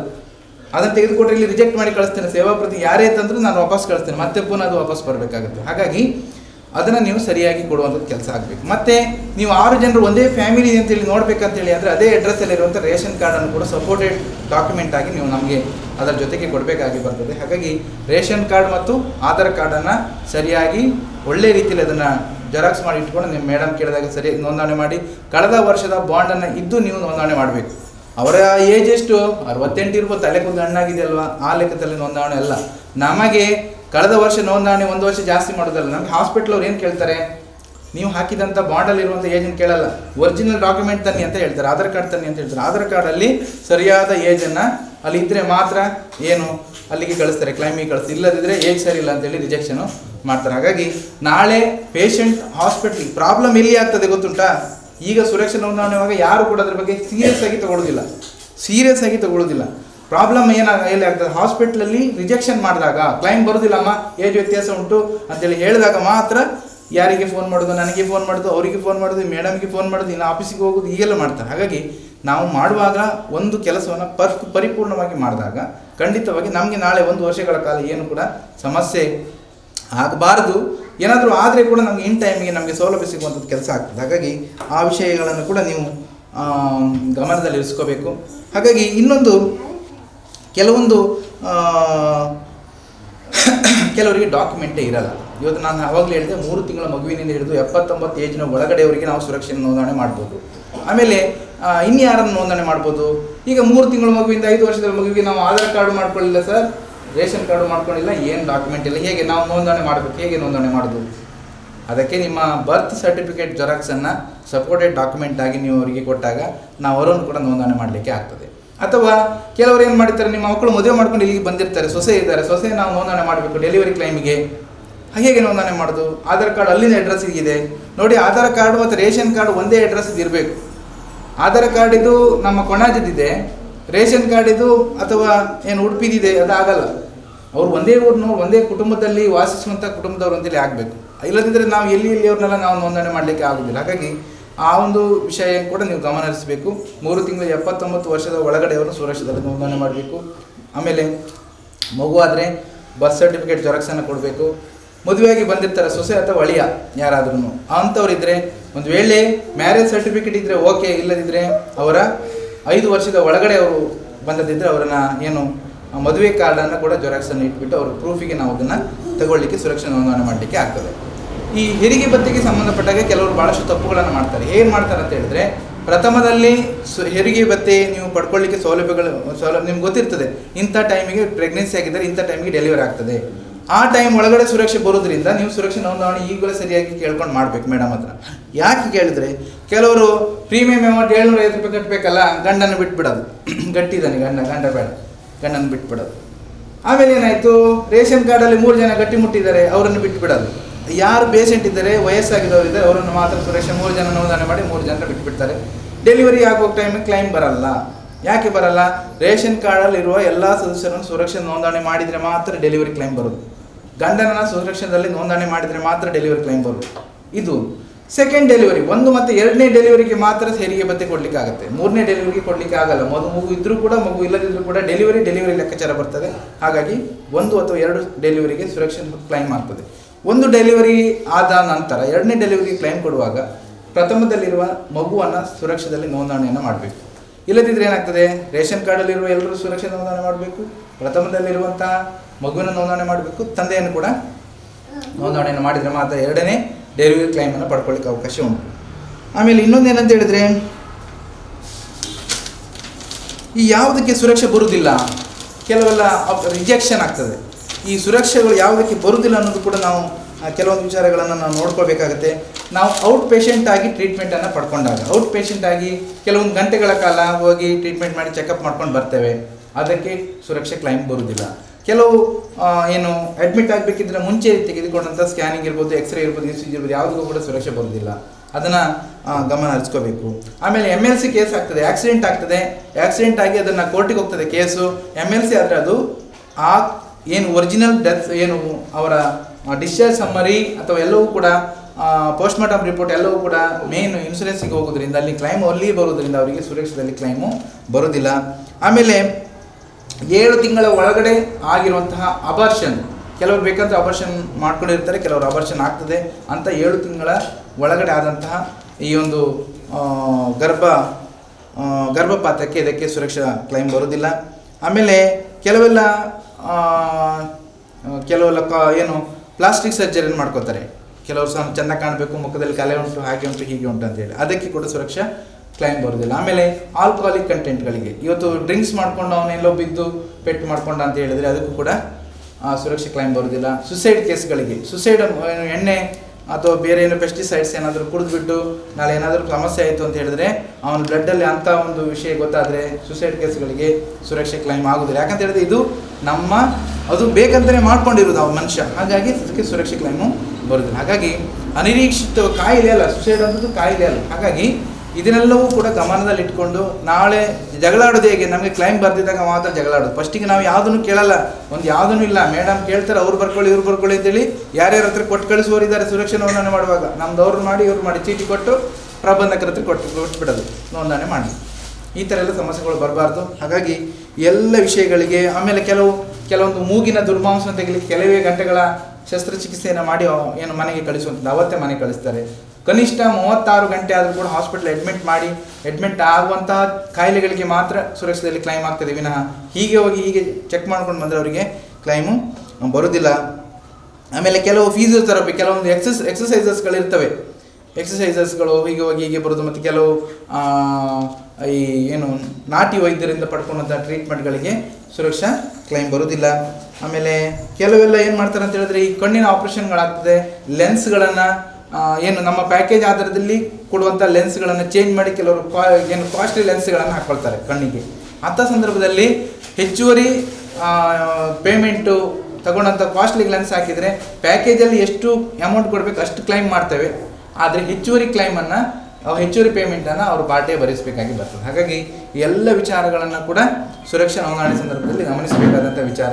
ಹಾಗಾಗಿ ಇನ್ನೊಂದು ವಿಚಾರ ಏನು ಅಂತ ಹೇಳಿದ್ರೆ, ನಾವು ಆವಾಗಲೇ ಹೇಳಿದಾಗ ಇದೆಲ್ಲವೂ ಕೂಡ ಸುರಕ್ಷಾ ಗುಂಪು ವಿಮೆಗೆ ಸಂಬಂಧಪಟ್ಟಾಗಿದೆ ನಾನು ಹೇಳಿದೆ. ಇದು ನಮ್ಮ ಕುಟುಂಬದ ವಿಮೆ ಅಂತೇಳಿ ಹೇಳಿದೆ ನಾನು ಆವಾಗಲೇ. ನಮ್ಮ ಸುಮಾರು ವಿಮೆಗಳುಂಟು. ನಮಗೆ ಸಾಲಕ್ಕೆ ಸಂಬಂಧಪಟ್ಟಾಗಿನ PRK, ಪ್ರಗತಿ ರಕ್ಷಾ ಕವಚ, ಅಲ್ಲಿ ಕೂಡ ಕವಚ ಮಾಡಿದ್ದಾರೆ ಪೂಜ್ಯರು. ಯಾರಾದರೂ 2 ಲಕ್ಷ ರೂಪಾಯಿ ಸಾಲ ತಗೊಂಡು ಏನಾದರೂ ವ್ಯತ್ಯಾಸ ಆಗಿಬಿಟ್ರೆ ಆ ಸಂಪೂರ್ಣ ಸಾಲ ಮನ್ನಾ ಆಗೋ ರೀತಿಯಲ್ಲಿ ಅದಕ್ಕೊಂದು ಕವಚ ಮಾಡಿಟ್ಟಿದ್ದಾರೆ. ಇದು ಇನ್ನೊಂದು ಮೈಕ್ರೋ ಬಚತ್ ವಿಮೆ. ಅದು ಯಾವುದು? ಜೀವ ವಿಮೆ ಅಲ್ವಾ, ನಮ್ಮ ಏನಾದರೂ ಲೈಫ್ ಇನ್ಶೂರೆನ್ಸ್, ಅದು ನಾಳೆ ಏನಾದರೂ ಹೆಚ್ಚು ಕಡಿಮೆ ಆದಾಗ 2 ಲಕ್ಷ ರೂಪಾಯಿ ಪಾಲಿಸಿ ಅವರ ಮನೆಯ ಮಕ್ಕಳಿಗೆ ಅಥವಾ ಅವರ ಗಂಡನಿಗೆ ಸಿಗಬೇಕು ಅಥವಾ ಹೆಂಡತಿಗೆ ಸಿಗಬೇಕು ಅನ್ನೋ ಉದ್ದೇಶ ಇಟ್ಕೊಂಡು ಪ್ರಗತಿ ರಕ್ಷೆ ವಿಮೆಯನ್ನು ಮಾಡಿದ್ದಾರೆ, ಸಾಲದ ವಿಮೆ ಮಾಡಿದ್ದಾರೆ. ಇದು ಯಾವುದಕ್ಕೆ ಅಂತ ಹೇಳಿದ್ರೆ ಅವರ ಕುಟುಂಬವೂ ಕೂಡ ಚೆನ್ನಾಗಿರ್ಬೇಕು ಅನ್ನೋ ಉದ್ದೇಶವನ್ನು ಇಟ್ಕೊಂಡು ಮಾಡುವಂಥ ವಿಮೆ. ಇದು ಕುಟುಂಬದ ಹೆಲ್ತ್ ಇನ್ಶೂರೆನ್ಸ್. ಹಾಗಾಗಿ ಈ ಒಂದು ಗಮನದಲ್ಲಿ ಇಟ್ಕೊಂಡು ನೀವು ಮಾಡಬೇಕು. ಇನ್ನೂ ಒಂದುಂಟು, ಈ ವರ್ಷ ಪ್ರಥಮದಲ್ಲಿ ರಾಜ್ಯದಾದ್ಯಂತ ಅನುಷ್ಠಾನ ಮಾಡಿಕೊಂಡು ಬರ್ತಾ ಇದ್ದಾರೆ. ಇದು ಯಾವುದು ಕೇಳಿದ್ರೆ ಮೊತ್ತದ ಆರೋಗ್ಯ ರಕ್ಷಾ ವಿಮೆ. ಇದು ನಾನು ಇಷ್ಟ ತನಕ ಹೇಳಿದ್ದು ಸುರಕ್ಷಾ ವಿಮೆ. ಇಡೀ ಅವರು ನಮ್ಮ ಸಂಘದ ಸದಸ್ಯರು ಮತ್ತು ಅವರ ಕುಟುಂಬವರಿಗೂ ಕೂಡ ಮಾಡಬೇಕಾದಂಥ ವಿಮೆ. ಇನ್ನೊಂದು ಯಾವುದು ಕೇಳಿದರೆ ಆರೋಗ್ಯ ರಕ್ಷೆ ವಿಮೆ. ಕೆಲವರೆಲ್ಲ ಸುರಕ್ಷಕ್ಕೆ ನಾನು ಮೇಡಮ್ ಹೇಳಿದಾಗ ಅಥವಾ ನಮ್ಮ ಸೇವಾ ಪ್ರತಿನಿಧಿ ಹೇಳಿದಾಗ ನನಗೆ ಅದು ಬೇಡ, ಇದು ಬೇಡ, ನನಗೆ ಇದು ಉಂಟು ಬೇಡ ಅಂತೇಳಿ ಹೇಳ್ತಾರೆ. ಕೆಲವರಿಗೆ ನನಗಷ್ಟು ಪ್ರೀಮಿಯಂ ಅಮೌಂಟ್ ಕಟ್ಟಲಿಕ್ಕೆ ಆಗಲ್ಲ, ನನಗೆ ಬೇಡ ಅಂತೇಳಿ ಹೇಳ್ತಾರೆ. ಅಂಥ ಸದಸ್ಯರಿಗೆ ವೈಯಕ್ತಿಕವಾಗಿ ಆ ಸದಸ್ಯರಿಗೆ ಮಾಡಬೇಕಾದಂಥ ವಿಮೆ ಯಾವುದು ಕೇಳಿದ್ರೆ ಅದು ನಮ್ಮ ಏನು ವಿಶೇಷ ಆರೋಗ್ಯ ರಕ್ಷಾ ವಿಮೆ. ಹಾಗಾಗಿ ಈ ಸೌಲಭ್ಯ ಬರೀ ನಮ್ಮ ಸಂಘದ ಸದಸ್ಯರಿಗೆ ಮಾತ್ರ, ಅವರ ಗಂಡನಿಗೆ ಮಾಡಲಿಕ್ಕಿಲ್ಲ, ಅವರ ಮಕ್ಕಳಿಗೆ ಮಾಡಲಿಕ್ಕಿಲ್ಲ, ಅವರ ಇನ್ನೊಬ್ಬರಿಗೆ ಮಾಡಲಿಕ್ಕಿಲ್ಲ, ಯಾರಿಗೆ ಮಾಡಲಿಲ್ಲ. ನಮ್ಮ ಸಂಘದ ಸದಸ್ಯರಿಗೆ ಅವರ ಆರೋಗ್ಯದ ನಾಳೆ ಏನು ಮಾಡ್ತಾರೆ, ಸುರಕ್ಷೆ ಮಾಡ್ಕೊಳ್ಳೋದಿಲ್ಲ, ಏನು ಮಾಡ್ಕೊಳ್ಳೋದು. ನಾಳೆ ಏನಾದರೂ ಹಾಸ್ಪಿಟ್ಲಲ್ಲಿ ಅಡ್ಮಿಟ್ ಆಗಬೇಕನ್ನೋ ಪರಿಸ್ಥಿತಿಯಲ್ಲಿ ಮತ್ತೆ ಕೇಳ್ತಾರೆ, ಸರ್ ಬಿಲ್ ಕಳಿಸೋದಾ, ಹೆಗ್ಡೇವ್ರಿಗೆ ಕಳಿಸೋದಾ, ಎಲ್ಲಿ ಮಾಡೋದು, ಹೆಗ್ಡೇವ್ರ ಮೀಟ್ ಆಗೋದಾ, ಯಾವ ವಾರ ಹೋಗೋದು. ಅಂದರೆ ಇಲ್ಲಿ ಯಾವ ವಿಷಯ ಪೂಜ್ಯರಲ್ಲಿ ಬರಬಾರ್ದು ಅಂತೇಳಿ ಇಲ್ಲಿ ಎಲ್ಲ ಅವಕಾಶವನ್ನು ಸ್ವಸಹಾಯ ಸಂಘದಲ್ಲಿ ತಂದುಬಿಟ್ಟಿದ್ದಾರೆ. ಆದರೆ ಅದನ್ನೆಲ್ಲವೂ ಕೂಡ ನಾವು ಬಿಟ್ಬಿಟ್ಟು ಸಂಕಟ ಬಂದಾಗ ವೆಂಕಟರಮಣ ಅಂತ ಹೇಳ್ಬಿಟ್ಟು ಲಾಸ್ಟಿಗೆ ಬಿಲ್ ತರೋಣ, ಅದು ಕೊಡೋದ, ಇದು ಕೊಡೋದ, ಹೆಗ್ಡೇವರಲ್ಲಿ ಹೋಗೋದಾ, ಸೋಮವಾರ ಹೋಗೋದಾ, ಮಂಗಳವಾರ ಹೋಗೋದಾ, ಶುಕ್ರವಾರ ಹೋಗೋದಾ ಅಂತೇಳಿ ಕೇಳ್ಕೊಂಡು ಬರೋ ಸುಮಾರು ಜನ ಇದ್ದಾರೆ. ಹಾಗಾಗಿ ಅಂಥವರು ಕೂಡ ಸದಸ್ಯರಿಗೂ ಕೂಡ ಈ ಒಂದು ವಿಮೆಯಿಂದ ಏನು ಅವರು ಹೊರಗೆ ಹೋಗಬಾರ್ದು ಅನ್ನೋ ಉದ್ದೇಶನ ಇಟ್ಕೊಂಡು ಸುರಕ್ಷೆ ಕೆಲವರು ಮಾಡೋದಿಲ್ಲ ಅಂತ ಹೇಳಿದವರಿಗೆ ಈ ಆರೋಗ್ಯ ವಿಮೆಯನ್ನು, ಸದಸ್ಯರ ವಿಮೆಯನ್ನು ಮಾಡಬೇಕು ಅಂತೇಳಿ ಈ ವಿಮೆಯನ್ನು ಕೂಡ ಈ ವರ್ಷ ಕರ್ನಾಟಕ ರಾಜ್ಯದಲ್ಲಿ ಜಾರಿಗೆ ತಂದಿದ್ದಾರೆ. ಈ ವಿಮೆಯ ವಿಶೇಷತೆಗಳು ಏನು ಕೇಳಿದರೆ, ನಾನು ಆವಾಗಲೇ ಹೇಳಿದಾಗೆ ಸಂಪೂರ್ಣ ಸುರಕ್ಷಿತದಲ್ಲಿರುವಂಥ ಎಲ್ಲ ಅವಕಾಶಗಳು ಇದರಲ್ಲಿದೆ. ನಾನು ಆವಾಗಲೇ ಹೇಳಿದಾಗೆ 3 ತಿಂಗಳಿಂದ 39 ವರ್ಷದ ವಯಸ್ಸು ಆಗಿರುವವರೆಗೆ ಇದು ನೋಂದಣಿಯನ್ನು ಮಾಡ್ಬೋದು. ಏಪ್ರಿಲ್ 1ನೇ ತಾರೀಕಿಂದ 2021 ಮಾರ್ಚ್ 31 ತಾರೀಕು 12 ಗಂಟೆ ರಾತ್ರಿವರೆಗೂ ಕೂಡ ಇದು ಚಾಲ್ತಿಯಲ್ಲಿ ಇರ್ತದೆ. ಆಮೇಲೆ ಏನೇನು ಅದಕ್ಕೆ ನಾನು ಹೇಳಿದೆ, ಯಾವ ಡಾಕ್ಯುಮೆಂಟನ್ನು ಕೊಡಬೇಕು ಅದೇ ಡಾಕ್ಯುಮೆಂಟನ್ನು ಇದಕ್ಕೂ ಕೂಡ ಕೊಡಬೇಕಾಗಿ ಬರ್ತದೆ. ನೆಕ್ಸ್ಟು ಪ್ರೀಮಿಯಂ ಅಮೌಂಟಲ್ಲಿ ವೇರಿಯೇಷನ್ ಇದೆ. ಪ್ರೀಮಿಯಂ ಅಮೌಂಟು ಸುರಕ್ಷಾ ವಿಮೆ ಆದರೆ ನಾನು ಆವಾಗಲೇ 750 ಹೇಳಿದೆ, ಇದಕ್ಕೆ ಎಷ್ಟು ಕೇಳಿದರೆ 245 ರೂಪಾಯಿ. 245 ರೂಪಾಯಿ. ಅದಕ್ಕೂ ಕೂಡ ಡಿಸ್ಕೌಂಟ್ ಇದೆ. ನಮ್ಮ ಪ್ರಥಮ ಸಂಘದ ಸದಸ್ಯರಿಗೆ ಮಾತ್ರ ಇರೋದ್ರಿಂದ ಡಿಸ್ಕೌಂಟ್ ಆಫರ್ ಇದೆ. ಡಿಸ್ಕೌಂಟ್ ಹೇಗೆ ಅಂತ ಹೇಳಿದ್ರೆ, ನಮ್ಮ ಪೂಜ್ಯರು ಅದರಿಂದ 20 ರೂಪಾಯಿ ಅಲ್ಲಿಗೆ ಸುರಕ್ಷಿತರು ಕೊಟ್ಟಾಗ ಇದಕ್ಕೂ ಕೂಡ 20 ರೂಪಾಯಿ ಕೊಡ್ತಾರೆ. ಪ್ಲಸ್ 145 ರೂಪಾಯಿ 125 ರೂಪಾಯಿನ ಸಂಘದ ವತಿಯಿಂದ ಅವರಿಗೆ ಕೊಡಲಿಕ್ಕೆ ಆಗಿ ಬರ್ತದೆ. ಹಾಗಾಗಿ ಅಲ್ಲಿ ಕೂಡ 145 ಬಂತು. 245ರಲ್ಲಿ 145 ಹೀಗೆ ಬಂತು ಅಂತ ಹೇಳಿದ್ರೆ ಇನ್ನೂ ಎಷ್ಟು ಕಟ್ಟಲಿಕ್ಕೆ ಬರ್ತದೆ ಮೆಂಬರಿಗೆ? 100 ರೂಪಾಯಿ ಮಾತ್ರ ಕಟ್ಟಲಿಕ್ಕೆ ಬರ್ತದೆ. 100 ರೂಪಾಯಿ ಹೇಗೆ ಕಟ್ಟಲಿಕ್ಕೆ ಬರ್ತದೆ? 100 ರೂಪಾಯಿ ಅವರ ಹೆಸರಲ್ಲಿ ಲೋನ್ ಎಂಟ್ರಿ ಆಗ್ತದೆ. ಅದಕ್ಕೆ 3 ರಿಂದ 4 ಕಂತು ಕೊಡ್ತೇವೆ. ಈಗ 750 ರೂಪಾಯಿನ ಒಂದೇ ಸಲ ಕಟ್ಟುವಂಗಿಲ್ಲ, 100 ರೂಪಾಯಿ ಆದರೂ ಒಂದೇ ಸಲ ಕಟ್ಟುವಂಗಿಲ್ಲ, ನೀವು ಕ್ಯಾಶ್ ಕೊಡಬೇಕಾಗಿಯೇ ಇಲ್ಲ. ನಿಮ್ಮ ಹೆಸರಿಗೆ ಲೋನ್ ಎಂಟ್ರಿ ಆಗ್ತದೆ. ಅಥವಾ 1 ಅಥವಾ 2, 3, 4 ವಾರಕ್ಕೆ 25 ರೂಪಾಯಿ ಹೋಗುವಾಗ ಇದನ್ನು ಸೆಟ್ ಮಾಡಿ ಆ ಲೋನನ್ನು ಕೂಡ ಕ್ಲೋಸ್ ಮಾಡಿ ಇಡೀ ವರ್ಷದಲ್ಲಿ ನಿಮಗೆ ಆ ಒಂದು ಸೌಲಭ್ಯ 10,000 ಇವತ್ತು ಕ್ಲೈಮ್ ನಾವು ಸುರಕ್ಷದಲ್ಲಿ ಹೇಳಿದ್ರೆ 20,000 ಬೆನಿಫಿಟ್ ಉಂಟು. ಇದರಲ್ಲಿ 100 ರೂಪಾಯಿಗೆ ಬರೀ 10,000 ಮಾತ್ರ ಬೆನಿಫಿಟ್ ಇರೋದು. ಸೊ ಹೆರಿಗೆ ಭತ್ಯೆಗೆ ತಗೊಳ್ಬೋದು ಅಥವಾ ಸಂಬಂಧಪಟ್ಟಂಥ ಯಾವುದೇ ಕಾಯಿಲೆಗಳಿಗೂ ಅದನ್ನು ಬಳಸ್ಬೋದು. ಗರಿಷ್ಠ 10,000 ಮಾತ್ರ. ಈಗ ಗರಿಷ್ಠ 10,000 ಅಥವಾ ಬಿಲ್ಲಿನ 80%. ನೀವು ಕನ್ಫ್ಯೂಸ್ ಮಾಡ್ಕೋಬೇಡಿ. ಬಿಲ್ಲಿನ 80% ಅಥವಾ ಗರಿಷ್ಠ 10,000. 15,000 ಬಿಲ್ ಆಗಿದೆ ಅಂತ ಹೇಳಿದ್ರೆ 10,000 ಫುಲ್ ಅಮೌಂಟ್ ಕ್ಲೈಮ್ ಮಾಡ್ಕೋಬೋದು. ಅಥವಾ 15,000 ಬಿಲ್ ಆಗಿದೆ ಅಂತ ಹೇಳಿದ್ರೆ 80% ಅಂತ ಹೇಳಿದ್ರೆ 8,000 ರೂಪಾಯಿವರೆಗೂ ಕೂಡ ಕ್ಲೈಮ್ ಮಾಡ್ಕೊ. 2,000 ರೂಪಾಯಿ ಹಾಗೆ ಉಳಿತದೆ ಅವರಿಗೆ. ನಾಳೆ ನೆಕ್ಸ್ಟು ಆ ವರ್ಷದೊಳಗಡೆ ಏನಾದರೂ ಪುನಃ ಅಡ್ಮಿಟ್ ಮಾಡಬೇಕಾದ್ರೆ ಆ 2,000 ಅವ್ರು ಕ್ಲೈಮ್ ಮಾಡ್ಕೊಳ್ಳಿಕ್ಕೆ ಅವಕಾಶ ಇರ್ತದೆ. ಹಾಗಾಗಿ ಇಷ್ಟೆಲ್ಲ ವಿಶೇಷತೆಗಳು ಈ ಸಲ ನಮ್ಮ ಸುರಕ್ಷಾ ನೋಂದಣಿಯಲ್ಲಿ ಇದೆ. ಹಾಗಾಗಿ ಮುಖ್ಯವಾಗಿ ಸುರಕ್ಷದಲ್ಲಿ ಗೊತ್ತಾಗಲಿಲ್ಲ ಅಂತ ಹೇಳಿದ್ರೆ 10 ಸಲ ಅದನ್ನು ಎಲ್ಲರೂ ಕೂಡ ನಮ್ಮಲ್ಲಿ ಸ್ವಸಹಾಯ ಸಂಘದಲ್ಲಿ ನಾನು ಕಂಡುಕೊಂಡಂಥ ವಿಚಾರ ಅಂತ ಹೇಳಿದ್ರೆ, ಸಾಲ ಉಂಟಂತ ಹೇಳಿದರೆ ಮಾತ್ರ ಎಲ್ಲರೂ ಓಡಿ ಬರೋದು. ಬೇರೆ ಯಾವುದೇ ಮಾಹಿತಿ ಕಾರ್ಯಕ್ರಮಗಳು ಬೇಡ, ಬೇರೆ ಯಾವ ವಿಷಯಗಳು ಬೇಡ. ಎಲ್ಲವೂ ಕೂಡ ಸಾಲ ಇದ್ರೆ ಈಗ 50 ಇಲ್ಲಿ ಜನ ನಮಗೆ ಒಮ್ಮೊಮ್ಮೆ ಇಲ್ಲಿ ಚೇರ್ ಹಾಕಲಿಕ್ಕೆ ಸಾಕಾಗಲ್ಲ, ಅಷ್ಟು ಜನ ಬಂತು. ಬರೀ ಸಾಲಕ್ಕೋಸ್ಕರನೇ ಈ ಎಲ್ಲ ಕಾರ್ಯಕ್ರಮಗಳಲ್ಲ. ಪೂಜ್ಯರು ಎಷ್ಟೆಷ್ಟೋ ನಮ್ಮ ಜನರ ಪರವಾಗಿ, ಸ್ವಸಹಾಯ ಸಂಘದ ಸದಸ್ಯರ ಪರವಾಗಿ ಏನೇನೋ ಕಾರ್ಯಕ್ರಮಗಳನ್ನು ತರ್ತಾರೆ, ಏನೇನೋ ಮಾಡ್ತಾರೆ. ಆದರೆ ನಮ್ಮ ಆ ಸಂಘದ ಸದಸ್ಯರಿಗೂ ಕೂಡ ಆ ಕಾರ್ಯಕ್ರಮಗಳನ್ನು ತಿಳ್ಕೊಳ್ಳಿಕ್ಕೆ ಅವಕಾಶ ಸಮಯ ಇಲ್ವೋ ಅಥವಾ ಅವರಿಗೆ ಮನಸ್ಸಿಲ್ವೋ ಗೊತ್ತಿಲ್ಲ. ಹಾಗಾಗಿ ಆ ಎಲ್ಲ ವಿಚಾರಗಳನ್ನು ಕೂಡ ನಾವು ಅರ್ಥ ಮಾಡ್ಕೋಬೇಕು. ಪೂಜ್ಯರು ನಮ್ಮ ಪರವಾಗಿ ಭಾಳಷ್ಟು ಶ್ರಮ ಪಡ್ತಾರೆ, ಭಾಳಷ್ಟು ಕಾರ್ಯಕ್ರಮಗಳನ್ನು ತರ್ತಾರೆ. ಏನು ಸಮುದಾಯಕ್ಕೆ ಸಂಬಂಧಪಟ್ಟಂಥ ಕಾರ್ಯಕ್ರಮ ಬೇಕಾದಷ್ಟು ತರ್ತಾರೆ. ಈ ಒಂದು ಸುರಕ್ಷಾ ಕಾರ್ಯಕ್ರಮವನ್ನು ಈ ಸಲ ನಾವು ಎಲ್ಲ ಕುಟುಂಬದಲ್ಲಿ ಕೂಡ ಒಂದೇ ಸಲ ನೋಂದಣಿ ಮಾಡಲಿಕ್ಕೆ ಅವಕಾಶ ಇರೋದು ಗುಂಪಲ್ಲಿ ಪದೇ ಪದೇ ಕಳೆದ ವರ್ಷ ಥರ ನಾವು ಅಪ್ಲೋಡ್ ಮಾಡಿದ್ಮೇಲೆ ಏನು ಮಾಡ್ಲಿಕ್ಕೆ ಆಗಲ್ಲ. ಯಾಕಂತ ಹೇಳಿದ್ರೆ ಒಂದು ಸಂಘದ ಸದಸ್ಯರದ್ದು ನಾವಿಲ್ಲಿ ಎಂಟ್ರಿ ಮಾಡ್ಕೊತ ಹೋದಾಗ ಸೇವ್ ಮಾಡಬೇಕಾದ್ರೆ ಅಷ್ಟು ಜನರದ್ದು ಎಂಟ್ರಿ ಆದರೆ ಮಾತ್ರ ಅಲ್ಲಿ ಸೇವ್ ತಗೊಳ್ತದೆ, ಇಲ್ಲಾಂದ್ರೆ ಸೇವ್ ತಗೊಳ್ಳೋದು. ಸೇವ್ ತೆಗೆದು ನಾವು ಅಪ್ಲೋಡ್ ಮಾಡಿದ ಮೇಲೆ ನಾಳೆ ಚಿನ್ನಮ್ಮೊಬ್ಬರು ಬಿಟ್ಟೋಗಿದ್ದಾರೆ, ಚಿನ್ನಮ್ಮೊಬ್ಬರು ಬಂದು ಎಂಟ್ರಿ ಮಾಡಿ ಅಂದರೆ ಮತ್ತೆ ಮಾಡಲಿಕ್ಕೆ ಆಗಲ್ಲ. ಹಾಗಾಗಿ ಒಂದು ಸಂಘದ ಸೆಟ್ಟಿಂಗ್ ಆದ ತಕ್ಷಣ ನಾವು ಅದನ್ನು ಎಂಟ್ರಿ ಮಾಡಿ ಏನು ಪ್ರತಿಯೊಬ್ಬರು ಆಧಾರ್ ಕಾರ್ಡು ಮತ್ತು ನಿಮ್ಮ ರೇಷನ್ ಕಾರ್ಡು ಫೋಟೋ ತೆಗೆದು ಅಪ್ಲೋಡ್ ಮಾಡಬೇಕಾಗತ್ತೆ. ಹಾಗಾಗಿ ಕ್ಲಿಯರಾಗಿ ಡಾಕ್ಯುಮೆಂಟನ್ನು ಕೊಡಿ, ಕ್ಲಿಯರಾಗಿ ನೋಂದಣಿ ಮಾಡ್ಕೊಳ್ಳಿ. ಮಾಹಿತಿ ಪತ್ರ ಒಂದು ಸಂಘಕ್ಕೆ ಒಂದು ಕೇಳಿ ಪಡೆಯಿರಿ. ನಿಮಗೆ ಸೇವಾ ಪ್ರತಿನಿಧಿಗಳು ಕೊಡ್ತಾರೆ, ಅವ್ರು ಏನಾದರೂ ಮರ್ತೋದ್ರೆ ಅದನ್ನು ಕೇಳಿ ಇಸ್ಕೊಂಡು ಓದಿ. ಯಾಕಂತ ಹೇಳಿದ್ರೆ ನಾವು ಒಂದು ಸಲ ಹೇಳಿದ್ರೆ ನಿಮ್ಗೆ ಅರ್ಥ ಆಗಲಿಕ್ಕಿಲ್ಲ, ಆ ವಿಷಯಗಳನ್ನು ಎಲ್ಲ ಡೀಟೇಲ್ಸ್ ಆಗಿ ಮಾಹಿತಿ ಪತ್ರದಲ್ಲಿ ಕೊಟ್ಟಿದ್ದಾರೆ. ಹಾಗಾಗಿ ಎಲ್ಲ ವಿಚಾರಗಳನ್ನು ಕೂಡ ಅದನ್ನು ತಿಳ್ಕೊಳ್ಳಿ. ಒಳ್ಳೆಯ ರೀತಿಯಲ್ಲಿ ನಾವು ಈ ಒಂದು ಸುರಕ್ಷಾ ಕಾರ್ಯಕ್ರಮವನ್ನು ಯಾವುದೇ ಒಂದು ಶುಭ ಕಾರ್ಯಕ್ರಮಗಳ ಏನು ಒಂದು ಪ್ರಾರಂಭ ಮಾಡಬೇಕಾದ್ರೆ ಕೆಸರು ಕಲ್ಲು ಹಾಕಬೇಕು, ಒಂದು ಒಳ್ಳೆಯ ದಿನದಿಂದ ಒಳ್ಳೆಯ ವ್ಯಕ್ತಿಗಳಿಂದ ಮಾಡಿಸ್ಬೇಕು. ಹಾಗೆ ನಾವು ವಲಯ ಮಟ್ಟದಲ್ಲಿ ಈ ವರ್ಷ ಸುರಕ್ಷಾ ನೋಂದಾವಣೆ ಕಾರ್ಯಕ್ರಮವನ್ನು ಒಳ್ಳೆಯ ರೀತಿಯಲ್ಲಿ ಮಾಡಬೇಕು ಅಂತೇಳಿ ನಮ್ಮೆಲ್ಲ ಸೇವಾ ಪ್ರತಿನಿಧಿ ಮಿತ್ರರು ಸೇರಿಕೊಂಡು ಒಂದು ಚರ್ಚೆ ಮಾಡಿದಾಗ ಏನಾಯ್ತು ಅಂತ ಹೇಳಿದ್ರೆ ಈ ಸಲ ನಾವು ಅದನ್ನು ಒಂದು ಉದ್ಘಾಟನೆ ರೀತಿಯಲ್ಲಿ ಮಾಡೋಣ ಅಂತೇಳಿ ಬಂತು. ಒಂದು ಉದ್ಘಾಟನೆ ಆಯಿತು, ಮಾಡೋಣ, ಹೇಗೆ ಮಾಡೋಣ, ಉದ್ಘಾಟನೆ ರೀತಿಯಲ್ಲಿ ಮಾಡಿ ಅದನ್ನು ನಾವು ಒಂದು ಒಳ್ಳೆಯ ಶುಭ ಶುಕ್ರವಾರದಂದು ಬೆಳಿಗ್ಗೆ ನಾವು ಒಂದು ಒಳ್ಳೆಯ ಗಳಿಗೆಯಲ್ಲಿ ಅದನ್ನು ಪ್ರಾರಂಭ ಮಾಡಿ ಇವತ್ತು ಈ ಒಂದು ಕಾರ್ಯಕ್ರಮ ನಾವು ಮಾಡಬೇಕು. ಕಳೆದ ವರ್ಷ ಕೂಡ ಸುರಕ್ಷಾ ನೋಂದಾವಣೆಯಲ್ಲಿ ನಮ್ಮ ವಲಯ ಪ್ರಥಮದಲ್ಲಿತ್ತು ಇಡೀ ತಾಲೂಕಿನಲ್ಲಿ. ಅದೇ ರೀತಿಯಲ್ಲಿ ಕೂಡ ಈ ವರ್ಷ ನಾವು ಒಂದು ಯಾವುದೇ ಕೆಲಸವನ್ನು ಒಂದು ಒಳ್ಳೆಯ ಗಳಿಗೆಯಲ್ಲಿ ಪ್ರಾರಂಭ ಮಾಡಿದಾಗ ಒಳ್ಳೆಯ ರೀತಿಯಲ್ಲಿ ನಾವು ಅದನ್ನು ತಲುಪಲಿಕ್ಕಾಗತ್ತೆ. ಹಾಗಾಗಿ ಈ ವರ್ಷ ನಾವು ಉದ್ಘಾಟನೆ ಮಾಡಬೇಕು ಅಂತೇಳಿ ಮಾಡಿಕೊಂಡಾಗ ಹಾಗಾಗಿ ಯಾರನ್ನು ಕರೆಯೋದು, ಒಂದು ಉದ್ಘಾಟನೆಗೆ ಒಂದು ಒಳ್ಳೆಯ ವ್ಯಕ್ತಿಗಳು ಬೇಕು, ಸಮಾಜಮುಖಿ ಚಿಂತನೆಯನ್ನು ಮಾಡ್ಕೊಂಡಿರುವಂಥ ಒಂದು ಒಳ್ಳೆಯ ವ್ಯಕ್ತಿಗಳು ಬೇಕು ಅಂತೇಳಿ ನಾವು ಚರ್ಚೆ ಮಾಡಿಕೊಂಡಾಗ ನಮಗೆ ಕಂಡುಕೊಂಡಂಥ ಒಬ್ಬ ಪ್ರಥಮ ವ್ಯಕ್ತಿ ಅಂತ ಹೇಳಿದರೆ ರವೀಂದ್ರ ಮಾಸ್ಟರು. ಅವರು ಭಾಳಷ್ಟು ಸ್ವಾಸ್ಥ್ಯ ಸಮಾಜದ ನಿರ್ಮಾಣಕ್ಕೋಸ್ಕರ ಅನೇಕ ವಿದ್ಯಾರ್ಥಿಗಳನ್ನು ಇವತ್ತು ನಮ್ಮ ಸಮಾಜಕ್ಕೆ ಕೊಟ್ಟಂಥ ಒಬ್ಬ ಗಣ್ಯ ವ್ಯಕ್ತಿಗಳು. ಹಾಗಾಗಿ ಅವರ ನೆನಪಾಯ್ತು ನಮಗೆ. ನಾವು ಅವರ ಒಂದು ಇವತ್ತು ಆದರ್ಶಗಳನ್ನು ಕೆಲವೊಂದು ನಾವು ಬೇರೆ ಬೇರೆ ಕಾರ್ಯಕ್ರಮಗಳನ್ನು ನೋಡಿದ್ದೇವೆ. ಮತ್ತು ಅವರನ್ನು ನಾವು ಸುತ್ತಮುತ್ತ ಎಲ್ಲ ಕಡೆಗಳಲ್ಲಿ ಕೂಡ ಅವರಾಗಿರುವಂಥ ಜನಾಭಿಮಾನ ಅಥವಾ ಅವರಲ್ಲಿರುವಂಥ ಒಂದು ಒಳ್ಳೆಯ ಅಂಶಗಳನ್ನು ನಾವು ಗಮನಿಸಿಕೊಂಡು ನಾವು ಇವತ್ತು ಉದ್ಘಾಟನೆ ಅವರ ಮುಖಾಂತರ ಆಗಬೇಕು ಅಂತೇಳಿ ಕೇಳಿಕೊಂಡಾಗ ಅವರು ಭಾಳಷ್ಟು ಪ್ರೀತಿಯಿಂದ ಈ ಒಂದು ಕಾರ್ಯಕ್ರಮಕ್ಕೆ ಒಪ್ಪಿಕೊಂಡು ಸಕಾಲಕ್ಕೆ ಆಗಮಿಸಿದ್ದಾರೆ. ಅವರು ನಾನು ಈ ಒಂದು ಕಾರ್ಯಕ್ರಮದಲ್ಲಿ ಸ್ಮರಿಸಿಕೊಳ್ತಾ ಸರ್ ಅವರಿಗೆ ದೇವರು ಆ ಮಂಜುನಾಥ ಸ್ವಾಮಿ ಆಯುರಾರೋಗ್ಯ ಐಶ್ವರ್ಯ ಸುಖ ಶಾಂತಿ ನೆಮ್ಮದಿ ಕೊಟ್ಟು ನಮ್ಮ ಇನ್ನಿತರ ಎಲ್ಲ ಕಾರ್ಯಕ್ರಮಕ್ಕೆ ಹಿಂದೆ ಕೂಡ ಭಾಗವಹಿಸುವವರು ಮುಂದೆ ಕೂಡ ಇದೇ ರೀತಿ ಪ್ರೀತಿಯಿಂದ ಅವರು ಭಾಗವಹಿಸ್ತಾರೆ. ಖಂಡಿತವಾಗಿ ಅವರಿಗೆ ದೇವರು ಒಳ್ಳೇದು ಮಾಡಲಿ ಅಂತೇಳಿ ಆಶಿಸ್ತಾ, ಇನ್ನೊಬ್ಬರು ನಮ್ಮ ವಲಯಾಧ್ಯಕ್ಷರು ಎಲ್ಲ ಕಾರ್ಯಕ್ರಮಗಳಲ್ಲಿ ಕೂಡ ನಮ್ಮ ಜೊತೆಗೆ ಇದ್ದು ನಮ್ಮೆಲ್ಲ ಕಾರ್ಯಕ್ರಮಗಳಲ್ಲಿ ನಿರಂತರವಾಗಿ ಏನು ಪ್ರೋತ್ಸಾಹದಾಯಕವಾಗಿ ನಮ್ಮೆಲ್ಲ ವಲಯದ ಕಾರ್ಯಕ್ರಮ ನಡೆಸ್ಕೊಳ್ತಿರುವಂಥ ವಿಜಯನವರು, ಅದೇ ರೀತಿಯಲ್ಲಿ ಅನಿರೀಕ್ಷಿತವಾಗಿ ನಮ್ಮ ಸದಸ್ಯರಾದರೂ ಕೂಡ ಇವತ್ತು ನಮಗಿಲ್ಲಿ ಈ ಒಂದು ಕಾರ್ಯಕ್ರಮಕ್ಕೆ ನಮ್ಮ ಪಂಚಾಯತ್ ಸದಸ್ಯರಾದಂಥ ಶಶಿಕಲಾ ಅವರು ಕೂಡ ಆಗಮಿಸಿದ್ದಾರೆ. ಎಲ್ಲರ ಕಾರ್ಯಕ್ರಮದಾಗಿ ಇವತ್ತು ಈ ಒಂದು ಕಾರ್ಯಕ್ರಮ ನಮಗೆ ಮಾತ್ರ ಅಲ್ಲ, ಎಲ್ಲ ಸಂಘದ ಸದಸ್ಯರಿಗೂ ಕೂಡ ಅನುಕೂಲ ಆಗಬೇಕು, ಇದರಿಂದ ಅನೇಕ ಕುಟುಂಬಗಳಿಗೆ ಕೂಡ ಸಹಾಯ ಆಗಬೇಕು ಅನ್ನುವ ಪೂಜ್ಯರ ಏನು ಒಂದು ಆಶಾವಾದ ಇದೆ, ಅದೆಲ್ಲವೂ ಕೂಡ ಒಳ್ಳೆ ರೀತಿಯಲ್ಲಿ ಆಗಲಿ, ಯಾರಿಗೂ ಕೂಡ ಕಾಯಿಲೆಗಳು ಬರದೇ ಇರಲಿ ಅನ್ನುವ ವಿಚಾರಕ್ಕೋಸ್ಕರ ನಾವೆಲ್ಲರೂ ಕೂಡ ಸುರಕ್ಷಾ ನೋಂದಣಿ ಮಾಡೋಣ ಅಂತೇಳಿ ಹೇಳ್ಕೊಳ್ತಾ ಎಲ್ರಿಗೂ ಒಳ್ಳೆಯದಾಗಲಿ ಶುಭವಾಗಲಿ ಅಂತೇಳಿ ಹೇಳ್ತಾ ಅವಕಾಶಕ್ಕೆ ಹೊಂದಿಸ್ತಾ ನಾನು ಮಾತನ್ನು ಮುಗಿಸ್ತೇನೆ. ನಮಸ್ಕಾರ.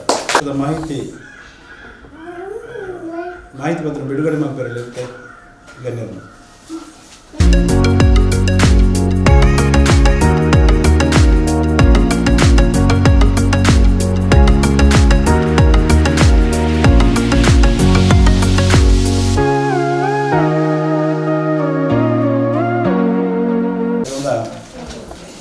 ಮಾಹಿತಿ ಪತ್ರವನ್ನು ಬಿಡುಗಡೆ ಮಾಡಿದ ನಮ್ಮ ಅಧ್ಯಾಪಕರಾಗಿ ರವೀಂದ್ರ ಮಾಸ್ಟರ್ ಸಣ್ಣ ಸಂದರ್ಭದಲ್ಲಿ ನಮಗೂ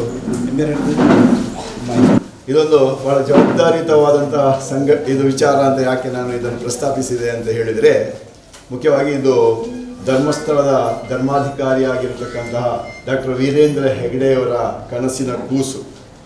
ಇದು ಈಗ ಹೆಮ್ಮರವಾಗಿ ಏನಾಗಿದೆ ಅಂದರೆ ಬೆಳೆದು ದೇಶದಾದ್ಯಂತ ಇರ್ಬೋದು, ಜಗತ್ತಿನಾದ್ಯಂತ ಇರ್ಬೋದು, ಏನು ಮಾಡ್ತಾ ಉಂಟು ಅಂತಂದರೆ ಆ ಸಂಘಟನೆಯ ಒಳಗಿರ್ತಕ್ಕಂಥ ಯಾವ್ಯಾವ ಸದಸ್ಯರುಗಳಿದ್ದಾರೆ ಅವರಿಗೆಲ್ಲ ಪ್ರಯೋಜನಕಾರಿಯಾದಂಥ ಕೆಲಸವನ್ನು ಈ ಸಂಘಟನೆ ಈಗ ಮಾಡ್ತಾ ಇದೆ. ಆದ ಕಾರಣ ಇಲ್ಲಿ ಬೇರೆ ಯಾವುದೇ ಸಂವಿಧಾನ ಇಲ್ಲ. ಇಲ್ಲಿ ಸಂವಿಧಾನ ಅಂತ ಇರುವುದು ಯಾವುದಂದರೆ ಪ್ರೀತಿ, ವಿಶ್ವಾಸ, ನಂಬಿಕೆ, ಸಹಕಾರ. ಇದೇ ಇದರ ದೊಡ್ಡ ಸಂವಿಧಾನ ಅಂತ ನಾನು ಭಾವಿಸಿಕೊಂಡಿದ್ದೇನೆ. ಮತ್ತೊಂದು ಆ ಮಂಜುನಾಥ ಸ್ವಾಮಿಯ ಅನುಗ್ರಹ, ಇದು ಬಹಳ ಮುಖ್ಯ. ಆದ ಕಾರಣ ಈ ಸಂಘಟನೆಯಲ್ಲಿ ಇರತಕ್ಕಂತಹ ಜನಗಳಂತ ನಮಗೆ ಅಭಿಮಾನ ಇರಬೇಕು. ನಾನು ಆ ಸಂಘಟನೆಯಲ್ಲಿ ಇರುವಂಥ ಒಬ್ಬ ಸದಸ್ಯ ಎನ್ನುವಂಥ ಒಂದು ಅಭಿಮಾನ, ಸಂತೋಷ ನಮಗೆ ಪ್ರತಿಯೊಬ್ಬರಿಗೂ ಕೂಡ ಇರಬೇಕು. ಇದು ಬಹಳ ಮುಖ್ಯ. ಯಾಕೆ ಅಂತ ಹೇಳಿದರೆ, ಒಂದು ಸಂಘಟನೆ ಅಂತ ಹೇಳುವಾಗ ಆ ಸಂಘಟನೆಯಲ್ಲಿ ಸದಸ್ಯರು ಮುಖ್ಯ. ಯಾಕೆಂದರೆ ಒಂದು ಹಿರಿಯರ ಮಾತುಂಟು, ವ್ಯಕ್ತಿ ದೋಷಪೂರಿತವಾಗಿದ್ದಾಗ ಸಂಘಟನೆಯು ದೋಷಪೂರಿತವಾಗಿರುತ್ತದೆ ಅಂತ. ವ್ಯಕ್ತಿ ದೋಷಪೂರಿತವಾಗಿದ್ದಾಗ ಸಂಘಟನೆಯು ದೋಷಪೂರಿತವಾಗಿರುತ್ತದೆ ಅಂತ. ಆದ ಕಾರಣ ಇಲ್ಲಿ ಸಂಘಟನೆ ಎನ್ನುವಂಥದ್ದು ಅದರೊಳಗಿರ್ತಕ್ಕಂತಹ ಸದಸ್ಯರುಗಳಿದ್ದಾರಲ್ಲ, ಅವರು ಒಳ್ಳೆಯ ಸಂಸ್ಕಾರಯುತ ಜನಗಳು, ಅವರು ಆರೋಗ್ಯವಂತರು, ಅವರು ಒಳ್ಳೆಯ ತಿಳುವಳಿಕೆ ಉಳ್ಳಂತಹ ಜನಗಳು, ಅವರು ಜನಗಳಿಗೆ ಅಂದರೆ ಸಮಾಜದಲ್ಲಿ ಇರ್ತಕ್ಕಂಥ ನೊಂದ ಜನಗಳ ಏನಾದರೂ ಕೆಲಸವನ್ನು ಮಾಡ್ತಕ್ಕಂಥ ಸೇವಾ ಮನೋಭಾವನೆ ಉಳ್ಳಂಥ ಜನಗಳು ಅಂತ ಆಗಿದ್ದರೆ ಆ ಸಂಘಟನೆ ತನ್ನಷ್ಟಕ್ಕೆ ಬೆಳೆಯುತ್ತದೆ. ಯಾರ ಒತ್ತಾಯವೂ ಅಗತ್ಯ ಇಲ್ಲ ಅದಕ್ಕೆ. ಆದ ಕಾರಣ ಇಲ್ಲಿ ಹೇಗೂ ಅಂದರೆ ಮಂಜುನಾಥ ಸ್ವಾಮಿಯ ಒಂದು ಅನುಗ್ರಹ ನಮಗೆ ಯಾವಾಗಲೂ ಇರ್ತದೆ. ನಾವು ಮನಪೂರ್ವಕವಾಗಿ ಪ್ರಾಮಾಣಿಕವಾಗಿ ನಮ್ಮ ಸೇವೆ ನಾವು ಮಾಡ್ತಾ ಇದ್ದಾಗ ನಮಗೆ ದೇವರ ಅನುಗ್ರಹ ಖಂಡಿತವಾಗಿಯೂ ಸಿಗ್ತದೆ. ಅದನ್ನು ಇನ್ನೊಬ್ಬರಿಗಾಗಿ ನಾವು ಮಾಡಬೇಕಂತ ಏನು ಇಲ್ಲ. ಅಂತಹ ಒಂದು ಒಳ್ಳೆಯ ಸಂಘಟನೆಯಲ್ಲಿ ನಾವು ನಮ್ಮನ್ನು ತೊಡಗಿಸಿಕೊಂಡಿದ್ದೇವೆ. ಅದು ಬಹಳ ಮುಖ್ಯವಾದಂಥ ಒಂದು ವಿಚಾರ. ಆದ್ದರಿಂದ ಈಗ ಈ ಸಂಘಟನೆಗಳು ಅದು ಆರೋಗ್ಯಕ್ಕೆ ಸಂಬಂಧಪಟ್ಟದ್ದಿರ್ಬೋದು, ಶಿಕ್ಷಣಕ್ಕೆ ಸಂಬಂಧಪಟ್ಟದ್ದಿರ್ಬೋದು, ಸ್ವಾಉದ್ಯೋಗಕ್ಕೆ ಸಂಬಂಧಪಟ್ಟದ್ದಿರ್ಬೋದು, ಅಥವಾ ಕೃಷಿಗೆ ಸಂಬಂಧಪಟ್ಟದ್ದಿರ್ಬೋದು, ಬೇರೆ ಬೇರೆ ಕ್ಷೇತ್ರಗಳಲ್ಲಿ ಏನು ಮಾಡ್ತಾ ಉಂಟು, ಕೆಲಸವನ್ನು ಮಾಡ್ತಾ ಇರುವುದು ಮಾತ್ರ ಅಲ್ಲ, ಆ ಸಂಘಟನೆಯ ಸದಸ್ಯರುಗಳು ಏನು ಮಾಡ್ತಾ ಇದ್ದಾರೆ ಅಂದರೆ ಅದರ ಉಪಯೋಗವನ್ನು ಪಡೆಯುತ್ತಾ ಇದ್ದಾರೆ. ಯಾವಾಗಲೂ ಸಂಘಟನೆಯಲ್ಲಿ ಇರತಕ್ಕಂಥ ಜನಗಳಂತ ನಾವುಗಳು ಏನಾಗಿರಬೇಕು ಅಂತ, ಯಾಕಂದರೆ ಈಗ ತಾನೇ ಅವರು ಪ್ರಸ್ತಾಪಿಸಿದರು, ಹಣದ ವಿಷಯ ಬಂದಾಗ ಮಾತ್ರ ಜನ ಸೇರ್ತಾರೆ ಅಂತ. ಅದು ಹಾಗಿರಬಾರ್ದು. ಹಣ ಮುಖ್ಯ, ಅದು ಹಣ ಬೇಡ ಅಂತ ನಾನು ಹೇಳುವುದಲ್ಲ, ಹಣವೂ ಬೇಕು. ಆದರೆ ಹಣಕ್ಕಾಗಿಯೇ ನಾವು ಸೇರುವುದಲ್ಲ. ಏನಾಗಿರಬೇಕು ಅಂದರೆ ನಮ್ಮ ಒಂದು ಜವಾಬ್ದಾರಿ ಉಂಟು. ಏನು ಜವಾಬ್ದಾರಿ ಅಂತ ಹೇಳಿದರೆ, ನಾವು ಆರೋಗ್ಯವಂತರಾಗಿರಬೇಕು, ನಾವು ಮನೆಯಲ್ಲಿ ಸಂಸ್ಕಾರಯುತ ಜನಗಳಾಗಿರಬೇಕು, ನಮ್ಮ ಮಕ್ಕಳು ಕೂಡ ಸಂಸ್ಕಾರಯುತ ಮಕ್ಕಳಾಗಿ ಬೆಳೆಯಬೇಕು. ಆಗ ನಮ್ಮನ್ನು ಸಮಾಜ ಏನು ಮಾಡ್ತದೆ, ಗುರುತಿಸ್ತದೆ ಅಂತ. ಆಗ ಅದೊಂದು ಒಳ್ಳೆ ಮನೆ ಆಗ್ತದೆ. ಒಂದು ಮನೆ ಸರಿಯಾಗಿದ್ದರೆ ನಮ್ಮ ಸಮಾಜ ಸರಿ ಇರ್ತದೆ, ಎಲ್ಲ ಮನೆಗಳು. ಅಂದರೆ ಒಂದು ಮನೆ ಸರಿ ಇದ್ದರೆ ಮಾತ್ರ ಸಮಾಜ ಸರಿ ಇರಲಿಕ್ಕೆ ಸಾಧ್ಯ ಇದೆ. ಹಾಗಾದರೆ ಮನೆಯನ್ನು ಸರಿ ಮಾಡಬೇಕಾಗಿದ್ದರೆ ಅದರಲ್ಲಿರತಕ್ಕಂತಹ ಒಂದು ಯಾರು ಅದರ ಒಳಗಿರ್ತಾರೆ, ಆ ಮಾತೆ ಅದು ಬಹಳ ಮುಖ್ಯ. ಹೆಂಗಸರು, ಮಾತೆಯರು ಬಹಳ ಮುಖ್ಯ. ಮಾತೆಯರು ಸಂಸ್ಕಾರಯುತ ಮಾತೆಯರಾಗಿದ್ದುಕೊಂಡು ಒಳ್ಳೆ ತಿಳುವಳಿಕೆ ಇದ್ದಂಥ ಜನಗಳಾಗಿದ್ದರೆ, ಅವರು ಒಳ್ಳೆಯ ಜವಾಬ್ದಾರಿಯಿಂದ ಕೆಲಸವನ್ನು ಮಾಡ್ತಕ್ಕಂಥವರಾಗಿದ್ದರೆ, ಸಮಾಜಮುಖಿ ಚಿಂತನೆ ಅವರಲ್ಲಿ ಉಂಟು ಅಂತಾಗಿದ್ದರೆ ಆ ಮನೆ ಖಂಡಿತವಾಗಿ ಬೆಳೆಯುತ್ತದೆ. ಆ ಮಕ್ಕಳು ಕೂಡ ಒಳ್ಳೆಯ ಸಂಸ್ಕಾರಯುತ ಮಕ್ಕಳಾಗಿ ಬೆಳೆಯಲಿಕ್ಕೆ ಸಾಧ್ಯತೆ ಉಂಟು. ಅದೆಲ್ಲ ನಾವು ಈ ಸಂಘಟನೆಯಿಂದ ಕಲೀಲಿಕ್ಕೆ ಆಗ್ತದೆ. ನನ್ನ ಒಂದು ಇದರ ಅನುಭವದ ಪ್ರಕಾರ ಇಂತಹ ಒಳ್ಳೆಯ ಕೆಲಸ ಕಾರ್ಯಗಳನ್ನು, ಅದು ಸೇವಾ ಕಾರ್ಯ ಮಾತ್ರ ಅಲ್ಲ, ಇಂಥ ಒಂದು ಒಳ್ಳೆಯ ಕಾರ್ಯವನ್ನು ಕೂಡ ನಾವು ಈ ಸಂಘಟನೆಯಿಂದ ಕಲೀಲಿಕ್ಕೆ ಆಗ್ತದೆ. ಅದರ ಜೊತೆಗೇನೆ ನಾವು ಹೇಗೆ ಇನ್ನೊಬ್ಬರ ಹತ್ರ ಮಾತಾಡ್ಬೋದು, ಕೆಲವು ಮಾತು ಕೂಡ ಒಳ್ಳೆಯ ಸಂಸ್ಕಾರದ ಮಾತಾಗಿರಬೇಕು.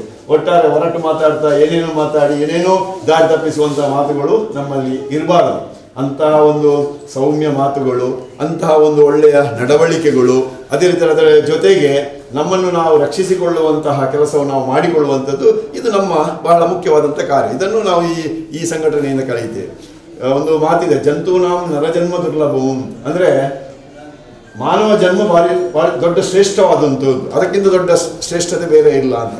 ಆದ ಕಾರಣ ನಾವು ಹುಟ್ಟುವುದು ಸಾಯುವುದು ನಮ್ಮ ಕೈಯಲ್ಲಿ ಖಂಡಿತ ಇಲ್ಲ. ಆದರೂ ಕೂಡ ಅದರ ಮಧ್ಯೆ ಇರತಕ್ಕಂತಹ ಬೆಳವಣಿಗೆ ಉಂಟಲ್ಲ, ಅದು ಖಂಡಿತವಾಗಿ ನಮ್ಮ ಕೈಯಲ್ಲಿ ಉಂಟು. ಆದ ಕಾರಣ ನಾವು ಒಂದು ಯೋಗ್ಯ ವ್ಯಕ್ತಿಗಳಾಗಿ ಬೆಳೆಯಬೇಕಾಗಿದ್ದರೆ ಮೊದಲು ನಾವು ಆರೋಗ್ಯವಂತರಾಗಿರಬೇಕು. ಮುಖ್ಯವಾಗಿ ಮಂಜುನಾಥ ಸ್ವಾಮಿಯ ಕೃಪಕಟಾಕ್ಷದಿಂದ ಈಗ ನಾವು ವಿಮೆಯನ್ನು ಮಾಡ್ತಾ ಇದ್ದೇವೆ. ವಿಮೆ ಯಾಕೆಂತಂದರೆ ಅದು ನಮ್ಮ ಒಂದು ಸಂರಕ್ಷಣೆಗಾಗಿ ಮಾತ್ರ. ಅದರ ಮೊದಲು ನೀವು ನಿಮ್ಮ ಆರೋಗ್ಯವನ್ನು ಏನು ಮಾಡಬೇಕಾಗುತ್ತೆ, ಕಾಪಾಡಿಕೊಳ್ಳಬೇಕಾಗ್ತದೆ. ಈಗ ತಾನೇ ಇದರಲ್ಲಿ ಸಂಘಟನೆ ಮತ್ತೊಂದು ದುಶ್ಚಟಗಳ ಬಗ್ಗೆಯೂ ಕೂಡ ಇಲ್ಲಿ ಬಹಳ ಕೆಲಸ ಆಗ್ತಾ ಉಂಟು. ನಿಮಗೆ ಗೊತ್ತುಂಟಲ್ಲ, ಅದನ್ನು ನಾನು ಕೂಡ ಪ್ರಸ್ತಾಪಿಸಬೇಕಾಗಿಲ್ಲ. ದುಶ್ಚಟಗಳು ಬಹಳ ನಮಗೆ ತೊಂದರೆ ಕೊಡುವಂಥದ್ದು ಅಂತ ನಮ್ಗೆ ಗೊತ್ತಿದ್ದು. ಆದ ಕಾರಣ ಅದನ್ನು ದೂರ ಮಾಡಲಿಕ್ಕೆ ಈ ಸಂಘಟನೆ ಕೆಲಸ ಮಾಡ್ತಾ ಉಂಟು. ನೋಡಿ, ಡಾಕ್ಟರ್ ವೀರೇಂದ್ರ ಹೆಗ್ಡೆ ಅವರ ಆ ಒಂದು ಯೋಚನೆ ಮತ್ತು ಅವರದೊಂದು ಯೋಜನೆ, ಅದು ನಿಜವಾಗಿ ಮೆಚ್ಚಬೇಕಾದಂಥದ್ದು. ಇಡೀ ಜಗತ್ತೇ ಅದನ್ನು ಮೆಚ್ಚಿದೆ, ದೇಶ ಅಲ್ಲ, ಇಡೀ ಜಗತ್ತೇ ಅದನ್ನು ಮೆಚ್ಚಿದೆ. ಆದ ಕಾರಣ ಅಂತಹ ಒಂದು ಸಂಘಟನೆಯಲ್ಲಿ ಇರ್ತಕ್ಕಂಥ ಜನಗಳಂತ ನಾವುಗಳು ನೋಡಿ, ಆ ರೀತಿಯಲ್ಲಿ ನಾವು ಮೊದಲು ಈಗ ನಾವು ಏನು ಈ ಜೀವ ವಿಮೆಯನ್ನು ಮಾಡ್ತಾ ಇದ್ದೇವೋ, ಸುರಕ್ಷತಾ ಆ ಒಂದು ವಿಮೆಯನ್ನು ನಾವು ಮಾಡ್ತಾ ಇದ್ದೇವೋ, ಅದರ ಮೊದಲಾಗಿ ನಾವೆಲ್ಲ ನಮ್ಮದು ಮತ್ತು ನಮ್ಮ ಮಕ್ಕಳ ಆರೋಗ್ಯವನ್ನು ಕಾಪಾಡಿಕೊಳ್ಳಬೇಕು. ನಾವು ಅದನ್ನು ಅಂಥ ಒಂದು ಪ್ರಯತ್ನವನ್ನು ಮಾಡಬೇಕು. ಈ ದೇಹವೇ ಅಂಥದ್ದು. ಮಾನವ ಜನ್ಮ ಶ್ರೇಷ್ಠ ಯಾಕೆ ಅಂತಂದರೆ, ಇದು ಪ್ರಕೃತಿಯ ಸೃಷ್ಟಿ, ಇದು ಭಗವಂತನ ಸೃಷ್ಟಿ. ಇದರ ಬಗ್ಗೆ ನೀವು ಅಧ್ಯಯನ ಮಾಡಲಿಕ್ಕೆ ಹೋದರೆ ಅದ್ಭುತವಾದಂತಹ ವಿಚಾರಗಳೆಲ್ಲ ಇಲ್ಲಿ ಉಂಟು. ದೊಡ್ಡದು ಮಿಷಿನ್ ಇದು. ದೇಹ ಅಂದರೆ ದೊಡ್ಡ ಮಿಷಿನ್ ಇದು. ಅದರೊಳಗಿರುವ ಹೃದಯ ನೋಡಿದರೆ, ಅದರೊಳಗಿರೋ ಕಿಡ್ನಿ ನೋಡಿದರೆ, ಲಿವರ್ ನೋಡಿದರೆ, ಅದು ಮಾಡುವಂಥ ಕೆಲಸ ಎಲ್ಲ ನೋಡಿದರೆ ಉಂಟಲ್ಲ, ಅದು ಅದ್ಭುತವಾದಂಥ ಕೆಲಸವನ್ನು ಅದು ಮಾಡ್ತಾ ಉಂಟು. ಅಂತಹ ದೈವೀ ಸೃಷ್ಟಿಯಾದಂಥ ದೇಹವನ್ನು ಕಾಪಾಡಿಕೊಳ್ಳುವಂಥ ಜವಾಬ್ದಾರಿ ನಮಗೆ ಯಾಕೆ ಇಲ್ಲ ಎನ್ನುವ ಪ್ರಶ್ನೆ ಅದು ಇರಬೇಕು.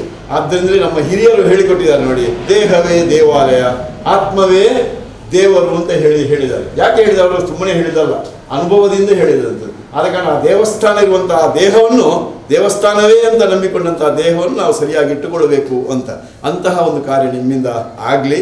ಅದಕ್ಕೆ ಮಂಜುನಾಥ ಸ್ವಾಮಿಯ ಕೃಪಾ ಕಟಾಕ್ಷ ನಿಮ್ಮ ಮೇಲೆ ಇರಲಿ, ಅವರ ಅನುಗ್ರಹ ನಿಮಗೆ ಸದಾಕಾಲ ಇರಲಿ. ನಮಗೆ ಯಾವುದೇ ರೋಗಗಳು ನಮ್ಮ ಹತ್ತಿರ ಬಾರದಾಗಿ ಆ ಮಂಜುನಾಥ ಸ್ವಾಮಿ ನಮಗೆ ಯಾವಾಗಲೂ ರಕ್ಷಣೆ ನೀಡಲಿ ಅಂತ ನಾನು ಈ ಸಂದರ್ಭದಲ್ಲಿ ಪ್ರಾರ್ಥನೆ ಮಾಡ್ತಾ ಇದ್ದೇನೆ. ಅದರ ಜೊತೆಗೆ ಇಂಥ ಒಂದು ಒಳ್ಳೆಯ ಕಾರ್ಯಕ್ರಮ, ಈ ಒಂದು ಒಳ್ಳೆಯ ಕಾರ್ಯಕ್ರಮ ನಿಜವಾಗಿಯೂ ನಮ್ಮನ್ನು ಸಂರಕ್ಷಿಸತಕ್ಕಂಥ ವಿಮೆ ಮಾಡೋದು, ಒಂದು ಸಸ್ಯಕ್ಕೂ ಕೂಡ ವಿಮೆ ಮಾಡ್ತಾರೆ, ಒಂದು ಮರಕ್ಕೂ ಕೂಡ ವಿಮೆಯನ್ನು ಮಾಡ್ತಾರೆ. ಯಾಕಂತಂದರೆ ಅದರ ಸಂರಕ್ಷಣೆ ಮಾಡಬೇಕಾದಂಥದ್ದು ಅದು ನಮ್ಮ ಒಂದು ಮುಖ್ಯವಾದಂಥ ಕೆಲಸ. ಅಂಥ ಒಂದು ಕೆಲಸವನ್ನು ಈಗ ಈ ಸಂಘಟನೆ ಮಾಡ್ತಾ ಉಂಟು. ಅದಕ್ಕೆ ತಾವೆಲ್ಲರೂ ಕೂಡ ಆಸಕ್ತಿಯಿಂದ ಅದರ ಅಧ್ಯಯನ ಮಾಡಬೇಕು. ಸಾಮಾನ್ಯವಾಗಿ ಏನಾಗ್ತಾ ಏನಾದರೂ ಮಾಹಿತಿ, ಈಗ ಅವರು ಅಷ್ಟು ಚಂದವಾಗಿ ಮಾಹಿತಿಯನ್ನು ಕೊಟ್ಟರು ನೋಡಿ. ಆ ಮಾಹಿತಿಯನ್ನು ಕೊಡುವಂಥ ಒಂದು ವಿಚಾರದಲ್ಲಿ ಕೆಲವರು ಇಲ್ಲಿ ನೀವು ಸರಿಯಾಗಿ, ನಾನು ನಿಮ್ಮನ್ನು ಒಬ್ಸರ್ವ್ ಮಾಡ್ತಾ ಇದ್ದೆ, ನೋಡ್ತಾ ಇದ್ದೆ, ಸರಿಯಾಗಿ ಕೇಳ್ತಾ ಇದ್ದೀರಿ. ಅದೇ ಕೇಳಿದನ್ನು ಮನಸ್ಸಿಗೆ ನೀವು ತೆಕ್ಕೊಳ್ತೀರಿ, ಮನಸ್ಸಿಗೆ ತೆಕ್ಕೊಂಡದ್ದನ್ನು ಮತ್ತೆ ಅನುಷ್ಠಾನಕ್ಕೆ ತರ್ತೀರಿ ಎನ್ನುವಂಥ ಒಂದು ಭರವಸೆ ನನಗೆ ಇದೆ. ನಿಮ್ಮನ್ನು ನೋಡ್ತಾ ಇರುವಾಗ ಹಾಗೆ ಕಾಣ್ತಾ ಉಂಟು. ಯಾಕೆಂದರೆ ನಿಮಗೆ ನಮ್ಮ ಈ ಒಂದು ಯೋಜನೆ, ಗ್ರಾಮಾಭಿವೃದ್ಧಿ ಯೋಜನೆ ಅಂತ ಒಂದು ಪಾಠ ನಿಮಗೆ ಕಲಿಸಿಕೊಟ್ಟಿದೆ. ಆದ ಕಾರಣ ಅಂಥದ್ದು. ಇನ್ನು ಕೆಲವು ಕಡೆಗಳಲ್ಲಿ ಏನಿರ್ತದೆ ಅಂದರೆ ನೆಗ್ಲಿಜೆನ್ಸಿ ಅಂದರೆ ಏನೋ ಹೇಳ್ತಾರೆ, ಅಲ್ಲಿ ಅವರು ಬಂದು ಕೂತ್ಕೊಳ್ತಾರೆ, ಅದೇ ರೀತಿಯಲ್ಲಿ ಮಾಡ್ತಾರೆ. ಅದೊಂದು ಕೇವಲ ನಾಮಕೆ ವಾಸ್ತೆ ಅಂತ ಯಾವುದು ಕೂಡ ಆಗಬಾರ್ದು. ಅಂಥದ್ದು ಇಲ್ಲಿ ಖಂಡಿತ ಆಗುವುದಿಲ್ಲ ಎನ್ನುವಂಥ ಭರವಸೆ ನನಗಿದೆ. ನಿಮ್ಮ ಈ ಒಂದು ಸುರಕ್ಷಾ ಯೋಜನೆಯನ್ನು ನೀವು ಸರಿಯಾಗಿ ಉಪಯೋಗ ಮಾಡಿಕೊಳ್ಳಿ. ನಿಮ್ಮ ಮುಂದೆ ಬರಬಾರದು ಯಾವುದೇ ಕಾಯಿಲೆಗಳು ನಿಮಗೆ ಅಂಟಿಕೊಳ್ಳದ ಹಾಗೆ ಆ ಮಂಜುನಾಥ ಸ್ವಾಮಿ ನಿಮಗೆ ಅನುಗ್ರಹವನ್ನು ಕೊಡಲಿ. ಆದರೂ ಕೂಡ ನೀವು ಆ ಒಂದು ಸುರಕ್ಷಾ ಒಂದು ನಿಮ್ಮ ಮುಂದಿನ ಎಂಥದ್ದು ಕಾಯಿಲೆಗಳಿರ್ಬೋದು, ಆಕ್ಸಿಡೆಂಟ್ಗಳಿರ್ಬೋದು, ಅಥವಾ ಇನ್ನಿತರ ಏನೇ ತೊಂದರೆಗಳಿರ್ಬೋದು, ಅದಕ್ಕೆ ಒಂದು ಪರಿಹಾರವನ್ನು ಕಂಡುಕೊಳ್ಳುವಂತಹ ಈ ಒಳ್ಳೆಯ ಯೋಜನೆಗೆ ನೀವು ಸಂಪೂರ್ಣವಾದಂಥ ಸಹಕಾರವನ್ನು ಕೊಡಿ ಅಂತ ನಾನು ಈ ಸಂದರ್ಭದಲ್ಲಿ ಹೇಳುತ್ತಾ, ಮಂಜುನಾಥ ಸ್ವಾಮಿಯನ್ನು ಮತ್ತೊಮ್ಮೆ ನಾನು ಪ್ರಾರ್ಥನೆ ಮಾಡಿಕೊಳ್ತಾ, ನನಗೊಂದು ಸಿಕ್ಕಿದಂಥ ಈ ಅವಕಾಶವನ್ನು ನಾನು ಉಪಯೋಗ ಮಾಡಿಕೊಂಡಿದ್ದೇನೆ. ಅದು ಮುಂದಿನ ದಿನಗಳಲ್ಲಿ 1 ವರ್ಷಗಳ ಕಾಲ ಇದು ನಿರಂತರವಾಗಿ ಅದು ಬಹಳ ಒಳ್ಳೆಯ ರೀತಿಯಲ್ಲಿ ಈ ಕಾರ್ಯಕ್ರಮ ನಡೆಯಲಿ. ಎಲ್ಲರಿಗೂ ಕೂಡ ಯಾವುದೇ ಕಾಯಿಲೆ ಬಾರದಾಗಿ ನೀವು ನಿಮ್ಮ ಮನೆಯಲ್ಲಿ ನೆಮ್ಮದಿಯಿಂದ ಬದುಕುವಂತಹ ಒಂದು ಸೌಭಾಗ್ಯವನ್ನು ಆ ಮಂಜುನಾಥ ಸ್ವಾಮಿ ನಿಮಗೆ ಒದಗಿಸಿಕೊಡಲಿ ಅಂತ ನಾನು ಈ ಸಂದರ್ಭ ಹಾರೈಸಿ ನನ್ನ ಮಾತನಾಡಿಸಿದ್ದೇನೆ. ನಮಸ್ಕಾರ. ಸುರಕ್ಷಣೆ ಪ್ರತಿಯೊಬ್ಬರು ಮೊದಲು ಎಡ್ಡೆ ರೀತಿಯ ಸಂರಕ್ಷಣೆ ಮೊದಲು ಅಂತ ಎಡ್ಡೆ ಮಾಹಿತಿ ಬಂದಂತೆ ನಮ್ಮ ರವೀಂದ್ರ ಮಾಸ್ಟರ್ ಸೊನ್ನೆ ಸಂದಾಯತ ಮೊದಲು ದುಂಬಗು ಕಾರ್ಯಕ್ರಮದ ಕಡೆತದ್ದು ಅಧ್ಯಕ್ಷರ ಭಾಷಣ ಇಂಗ್ಲ ವಲಯಾಧ್ಯಕ್ಷರಾಯಿನ ವಿಜಯ ಬಂಗೇರ ಇವರು ಇನ್ನಿಂದ ಈ ಸಮಾರಂಭದ ಅಧ್ಯಕ್ಷತೆ ವಹಿಸಿದ್ದಾರೆ. ನಿಮಗೆ ಅಧ್ಯಕ್ಷ ಭಾಷಣ ಮಾತಾಡಬಹುದು. ಅಮ್ಮನ ಮನಸಾರನ್ನು ನೆನಪು ಮಾಡ್ತಂದು ನಮ್ಮ ವೇದಿಕೆ ಇಂಥ ಭಿನ್ನೇರಿ ಮಾತಾಡಿಲ್ಲ ಧನ್ಯವಾದಗಳು ಮಾಡ್ತಾರೆ. ಬತ್ತಿನ ಮಾತಾ ವಲಯದ ಪದಾಧಿಕಾರಿಗಳ ಮಾತಾ ಸೇವಾ ಪ್ರತಿನಿಧಿಗಳ ಧನ್ಯವಾದ ಮಾಡ್ತೀನಿ. ಇನ್ನು ನಂಗೆ ಕೊರಲು ಇರ್ತಾರೆ ಇದು ಒಂದು ಮಾಹಿತಿ ನನಗೆ ಹಿತವಚನ ಕೊರಲ ನಮ್ಮ ಗುರುಗಳೈನ ನಮ್ಮ ಕಾರ್ಯಕ್ರಮ ಒಂದು ಎಡ್ಡೆಂತ ಒಂಜಿ ನೇಕ್ ಬರ್ತದೆ ಮಾತೆಗಳ ಒಂಜಿ ಫಸ್ಟ್ ನಂಗೆ ಗುರುಗಳಿಗೆ ಎಡ್ಡೆ ಒಂದು ಮಾಹಿತಿ ಕೊಡ್ತಾರೆ ನಮ್ಮ ರವೀಂದ್ರ ಸರ್. ಅಂಚೆನೆ ನಂಗೆ ಪ್ರಗತಿ ನೇತ ಬಗ್ಗೆ ಸುರಕ್ಷಾ ಎಡ್ಡೆ ಕೊರಲುದ ಮಾಹಿತಿ ಕೊಡ ಅನ್ನಬ್ಬ ಸರ್ ಇಲ್ಲ. ಅಂಚೆನೆ ನಮ್ಮ ಪಂಚಾಯತ್ ಸದಸ್ಯರಾಯಿನ ಶಶಿಕಲಾ ಮೆರೆಗ್ಲ ಎನ್ನ ಧನ್ಯವಾದ ಸಮರ್ಪಣೆ. ಅಂಚೆನೆ ಇನಿ ನಮ್ಮ ಮಾತಾ ಈ ನೇನು 100% ನಮ್ಮ ಈ ನೇನು ಸುರಕ್ಷಾ ನಿಮ್ಮ ಅನ್ಪಡ್ ಬಂದು ಮಾತಾಡಲ್ಲ ಮಾತಾ ಪದಾಧಿಕಾರಿಗಳ ಅಂಚಿನ ಸೇವಾ ಪ್ರತಿನಿಧಿಗಳ ಅನ್ನುವಂಥದ್ದು ಎನ್ನ ಪಾತ್ರ ಜಿಲ್ಲೆಯ ಕಡತ ಚುಕ್ಕಿಪಾಡಿ ಬರೋದಲ್ಲಿ ನಮ್ಮ ಗ್ರಾಮ ಹರೇಕಳ ಕಾರ್ಯಕ್ಷೇತ್ರದ ಸೇವಾ ಬದಲಾತ ಆಗಮಿಸಿ ಅಧ್ಯಕ್ಷತೆಯನ್ನು ವಹಿಸಿರುವಂತಹ ವಲಯದ ಅಧ್ಯಕ್ಷರಾಗಿರುವಂತಹ ನಮ್ಮ ವಿಜಯ್ ಬಂಗೇರ ಸರ್ ಇವರಿಗೆ ನಿಮ್ಮೆಲ್ಲರ ಪರವಾಗಿ ಧನ್ಯವಾದ ಅರ್ಪಿಸ್ತೇನೆ.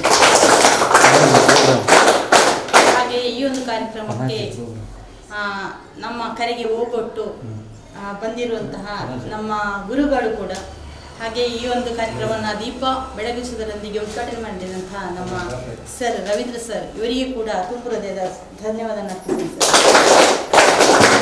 ಹಾಗೆ ಸಂಪೂರ್ಣ ಸುರಕ್ಷವನ್ನು ಎಲ್ಲರೂ ಮಾಡಬೇಕು, ಹಾಗೆ ಯಾವ ರೀತಿ ಮಾಡಬೇಕು ಎಂಬುದರ ಬಗ್ಗೆ ಸಂಪೂರ್ಣ ಮಾಹಿತಿಯನ್ನು ನಿಮಗೆಲ್ಲರಿಗೆ ನೀಡಿದ್ದಾರೆ ನಮ್ಮ ವಲಯದ ಮೇಲ್ವಿಚಾರಕರಾಗಿರುವಂತಹ ಅನ್ನಪ್ಪ ಸರ್ ಇವರಿಗೆ ಕೂಡ ತುಂಬ ಹೃದಯದ ಧನ್ಯವಾದ ಅರ್ಪಿಸ್ತೇನೆ. ಹಾಗೆ ಈ ಒಂದು ಕಾರ್ಯಕ್ರಮಕ್ಕೆ ಆಗಮಿಸಿರುವಂತಹ ನಮ್ಮ ಸದಸ್ಯರು ಹೌದು, ಪದಾಧಿಕಾರಿಗಳು ಹೌದು, ಹಾಗೆ ಹೀಗೆ ಇತ್ತೀಚೆಗೆ ಆಗಿರುವಂತಹ ಕೊಣಾಜೆ ಗ್ರಾಮ ಪಂಚಾಯತಿನ ಸದಸ್ಯರು ಕೂಡ ಶಶಿಕಲಾ ಮೇಡಮ್ ನಿಮಗೆ ಕೂಡ ಈ ಕಾರ್ಯಕ್ರಮಕ್ಕೆ ಆಗಮಿಸೋದಕ್ಕೆ ಧನ್ಯವಾದ ಅರ್ಪಿಸ್ತೇನೆ. ಹಾಗೆ ಈ ಒಂದು ಕಾರ್ಯಕ್ರಮದಲ್ಲಿ ನಮ್ಮ ಹರೇಕಳ ಒಕ್ಕೂಟದ ಅಧ್ಯಕ್ಷರಾಗಿರುವಂತಹ ಲೋಕೇಶ್ ಆಚಾರ್ಯ ಇವರು ಕೂಡ ಉಪಸ್ಥಿತರಿದ್ದಾರೆ, ಇವರಿಗೂ ಕೂಡ ಧನ್ಯವಾದ ಅರ್ಪಿಸ್ತೇನೆ.